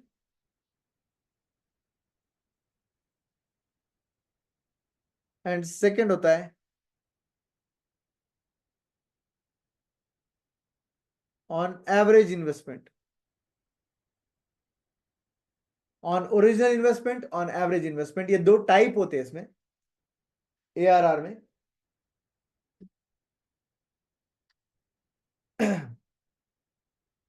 on original investment, on average investment, ये बहुत ही अनएक्सेप्टेबल मेथड है क्योंकि इसके कोई साइंटिफिक रीजन ही नहीं, आपको समझ जाएगा अभी। इसमें भी कोई साइंटिफिक लॉजिक ही नहीं है इसके पीछे। तो एआरआर जो है ये कॉपी है आपके पेबैक रेसिप्रोकल का। किसका कॉपी है बोला? पेबैक रेसिप्रोकल का। मगर बोलते हैं ना नकल को भी अकल लगती है, इन्होंने अकल भी नहीं लगाई। इनफैक्ट पेबैक रेसिप्रोकल ज्यादा अच्छा था, उसको और खराब कर दिया इन्होंने। उसका फॉर्मूला क्या है? Same to same like payback reciprocal है। वहां का फॉर्मूला क्या था? Average annual cash flow divided by initial investment in 200 था। सेम लिखो यहां पर, सिर्फ एक वर्ड चेंज करो, एवरेज एनुअल प्रॉफिट बोला। कैश फ्लो की जगह क्या वर्ड यूज किया? Profit. Divided by initial investment की जगह ये लोग वर्ड यूज करते ओरिजिनल इन्वेस्टमेंट, एक ही बात है, कुछ फर्क नहीं करता दोनों में से कोई भी यूज किया तो। बट कैश फ्लो की जगह इन्होंने वर्ड यूज किया प्रॉफिट। तो भाई लोगों ने बोला ये तो गलत बात है यार, ये तो सेम टू सेम आपने कॉपी कर लिया है, एवरेज एनुअल प्रॉफिट बोल दिया बस। प्रॉफिट मतलब क्या? We hate the word profit in capital budgeting, we love the word cash flow, we hate the word profit in capital budgeting. Remember, हम प्रॉफिट के भरोसे कुछ नहीं करते, हम कैश फ्लो के भरोसे करते हैं, बिकॉज हमारे फाइनेंशियल गोल्स कैश फ्लो से पूरे होते हैं, प्रॉफिट से पूरे नहीं होते। प्रॉफिट और कैश फ्लो में डिफरेंस क्या है वो आप कल के लेक्चर में समझ जाओगे, बट फिलहाल के लिए समझ लो, इन्होंने एक वर्ड चेंज कर दिया, कैश फ्लो की जगह प्रॉफिट ला लिया। लोगों ने बोला ये गलत बात है, ये तो कॉपी है, तो इन्होंने बोला रुको हमारे पास दूसरा भी मेथड है, और इन्होंने वर्ड यहाँ पर एक चेंज कर दिया। यहाँ पर वर्ड क्या डाल दिया अभी? Average annual profit divided bye original investment की जगह वर्ड यूज कर दिया एवरेज इन्वेस्टमेंट। ओरिजिनल इन्वेस्टमेंट की जगह वर्ड क्या यूज किया इन्होंने? एवरेज इन्वेस्टमेंट वर्ड यूज किया। अब लोगों ने पूछा ये एवरेज इन्वेस्टमेंट क्या है, तो इन्होंने बोला है ना हमारे पास फॉर्मूला है, एवरेज इन्वेस्टमेंट का भी फॉर्मूला है। और जो एवरेज इन्वेस्टमेंट का फॉर्मूला बताया उन्होंने, लिखो उधर, where average investment is equal to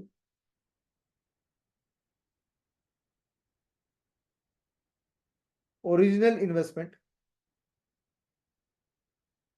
minus scrap value divided by 2 plus additional working capital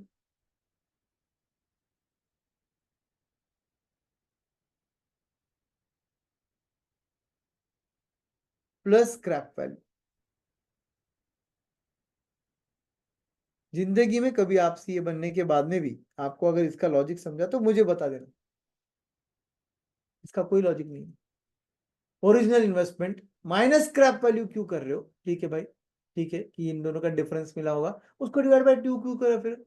ठीक है, दो नंबर रहेंगे तो डिवाइड बाय 2 किया रहेगा, बट प्लस करने के बाद डिवाइड बाय 2 होता है ना, माइनस करने के बाद क्यों डिवाइड बाय 2 हो रहा है? Plus additional working capital plus scrap value क्यों ऐड किया फिर? स्क्रैप वैल्यू थोड़ा ना इन्वेस्टमेंट होता है अपना। तो टोटली टोटली इलॉजिकल है, एक्सेप्टेबल ही नहीं है ये। और इसी वजह से इसको रियल लाइफ में आज तक एग्जाम में एक बार भी ये क्वेश्चन नहीं आया है एआरआर पर। बस मेरे को डर है कि आ गया तो आपको ऐसा नहीं लगना चाहिए सर ने छोड़ दिया, बता रहा हूं मैं आपको। और फिर लोगों ने बोला ये क्या बकवास फॉर्मूला बनाया, तो बोला रुको हमारे पास इसका भी एक और फॉर्मूला है। तो इन्होंने क्या किया, हमारे में एवरेज इन्वेस्टमेंट के आपको दो फॉर्मूले दिए, और बोले जो मन मर्जी है वो कर लेना। ये तो ऑब्वियसली नहीं एक्सेप्ट करेंगे। फिर एक और फॉर्मूला, तो इन्होंने बोला और average investment is equal to, ये तो भी थोड़ा ठीक है, average investment is equal to opening WDV मतलब ही initial investment plus closing WDV मतलब जब 5 साल की लाइफ के बाद सपोज डब्ल्यूडीवी बचेगा तो वो वाला, मतलब एंड ऑफ द पीरियड जो डब्ल्यूडीवी बचता है वो, दोनों को ऐड करके divide by 2।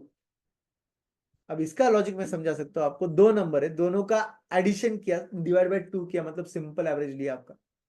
Initial investment suppose आपका 2 लाख है, एंड ऑफ द पीरियड उसकी वैल्यू हो गई सपोज 60,000, तो आप बोल रहे हो 2 लाख प्लस 60,000 डिवाइड बाय 2, 1,30,000 आपका एवरेज इन्वेस्टमेंट था। क्योंकि इनिशियली 2 लाख इन्वेस्टमेंट थी, धीरे धीरे डेप्रिसिएशन के बाद बची हुई वैल्यू कितनी है उसकी 60,000 है। तो क्लोजिंग डब्ल्यूडीवी उसका एंड ऑफ द लाइफ कितना बचा 60,000। तो दोनों को ऐड करो, डिवाइड बाय 2 कर लो, एवरेज आ जाएगा। तो ये था आपका एवरेज इन्वेस्टमेंट का लॉजिक।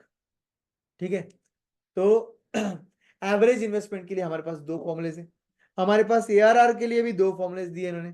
ठीक है, हमारे सिलेबस, हमारे जितने भी क्वेश्चन है उसमें सिर्फ सेकंड क्वेश्चन जो है वो एआरआर पे है, बाकी कहीं पर भी एआरआर यूज नहीं किया हुआ है। वो भी डालने वाला नहीं था मैं, सोचा कि एक फॉर्मूला से आप अप्लाई कैसे करते हो वो भी सीख लो एक क्वेश्चन के थ्रू, तो इसलिए क्वेश्चन नंबर 2 में डाला हुआ है, बाकी कहीं पर भी डाला नहीं है। एआरआर एग्जाम में भी नहीं आता है, बट फिर भी आप एक बार प्रैक्टिस कर लेंगे।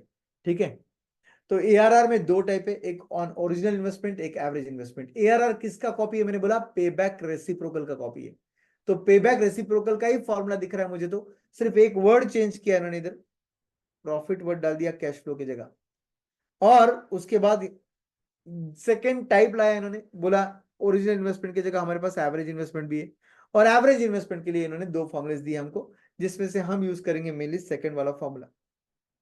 हम यूज करेंगे मेनली सेकंड वाला फॉर्मूला क्योंकि वो हमें थोड़ा लॉजिकल लगा। बट अगर क्वेश्चन में स्क्रैप वैल्यू, वर्किंग कैपिटल, हर चीज दी हुई रहेगी, तो आप फर्स्ट वाला फॉर्मूला यूज कर सकते हो। ठीक है, तो टिक कर दो सेकंड वाले फॉर्मूले को। तो ये था दोस्तों आपका ओवरऑल आज का सेशन, आज का लॉजिक, और इसी के बेसिस पर आप सॉल्व करोगे कुछ क्वेश्चन। आ जाओ आपके होमवर्क की तरफ।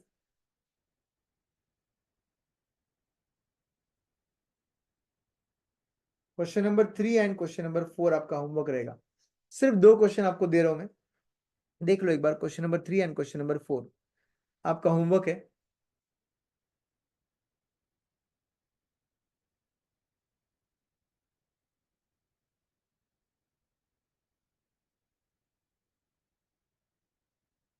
क्वेश्चन नंबर 4 पहले देखो।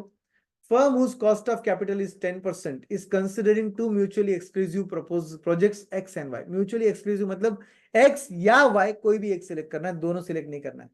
और ऊपर इन्होंने बोला कॉस्ट ऑफ कैपिटल 10% है, ऑब्वियसली आपका डिस्काउंटिंग फैक्टर बन जाएगा 10%। Details of the project are, investment दोनों का 70,000 है, और 1 2 3 4 5 पांचों साल के कैश फ्लो आपको दे रखे, और इन सब का टोटल है, बट वो कोई काम का एज डायरेक्टली नहीं रहेगा, हर मेथड में काम का नहीं रहेगा वो। ठीक है, आपको निकालना है pay back period, discounted pay back period, पे back reciprocal, NPV at 10%, profitability index, obviously NPV से निकलेगा वो भी, एंड आईआरआर निकालना है। आईआरआर के लिए आप कैलसी पे पहले ट्रायल एरर कर सकते हो, इंटरपोलेशन देख सकते हो। थोड़ा आगे का रेट यूज कर लिया करो अगर आप कंजर्वेटिवली सोचना चाहते हो कि भाई 10 के बाद 15 20 पर मत जाओ।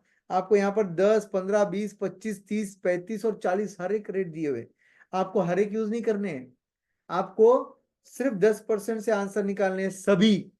तो फिर इतने सारे क्यों दिए सर? आईआरआर के लिए दिए। आईआरआर के लिए इतने सारे दिए मतलब ये सब पे आपको एनपीवी निकालना जरूरी नहीं है, ये ट्रायल एरर के वक्त आपको असिस्ट करने के लिए दिया हुआ है, समझे? तो आप इंटरपोलेशन के वक्त थोड़ा केयरफुल रहिए और जजमेंट बेसिस पर आगे बढ़िए। 3 चीजें देखी जाती है, कितना आपका रेट था, इन्वेस्टमेंट कितना था, एनपीवी कितना पॉजिटिव आया, उसके बेसिस पर आप अगला रेट कितना लोगे इंटरपोलेशन से, ट्रायल एरर से, वो डिसाइड होता है। 3 चीजें फिर से सुन लो, इन्वेस्टमेंट कितना था, रेट कौन सा यूज किया, एनपीवी कितना आया, उसके बेसिस पर आप डिसाइड करते हो कि 10 के बाद अगला रेट किधर तक जाना है, 20 25 30 जहां पर भी आपको जाना होगा। ठीक है।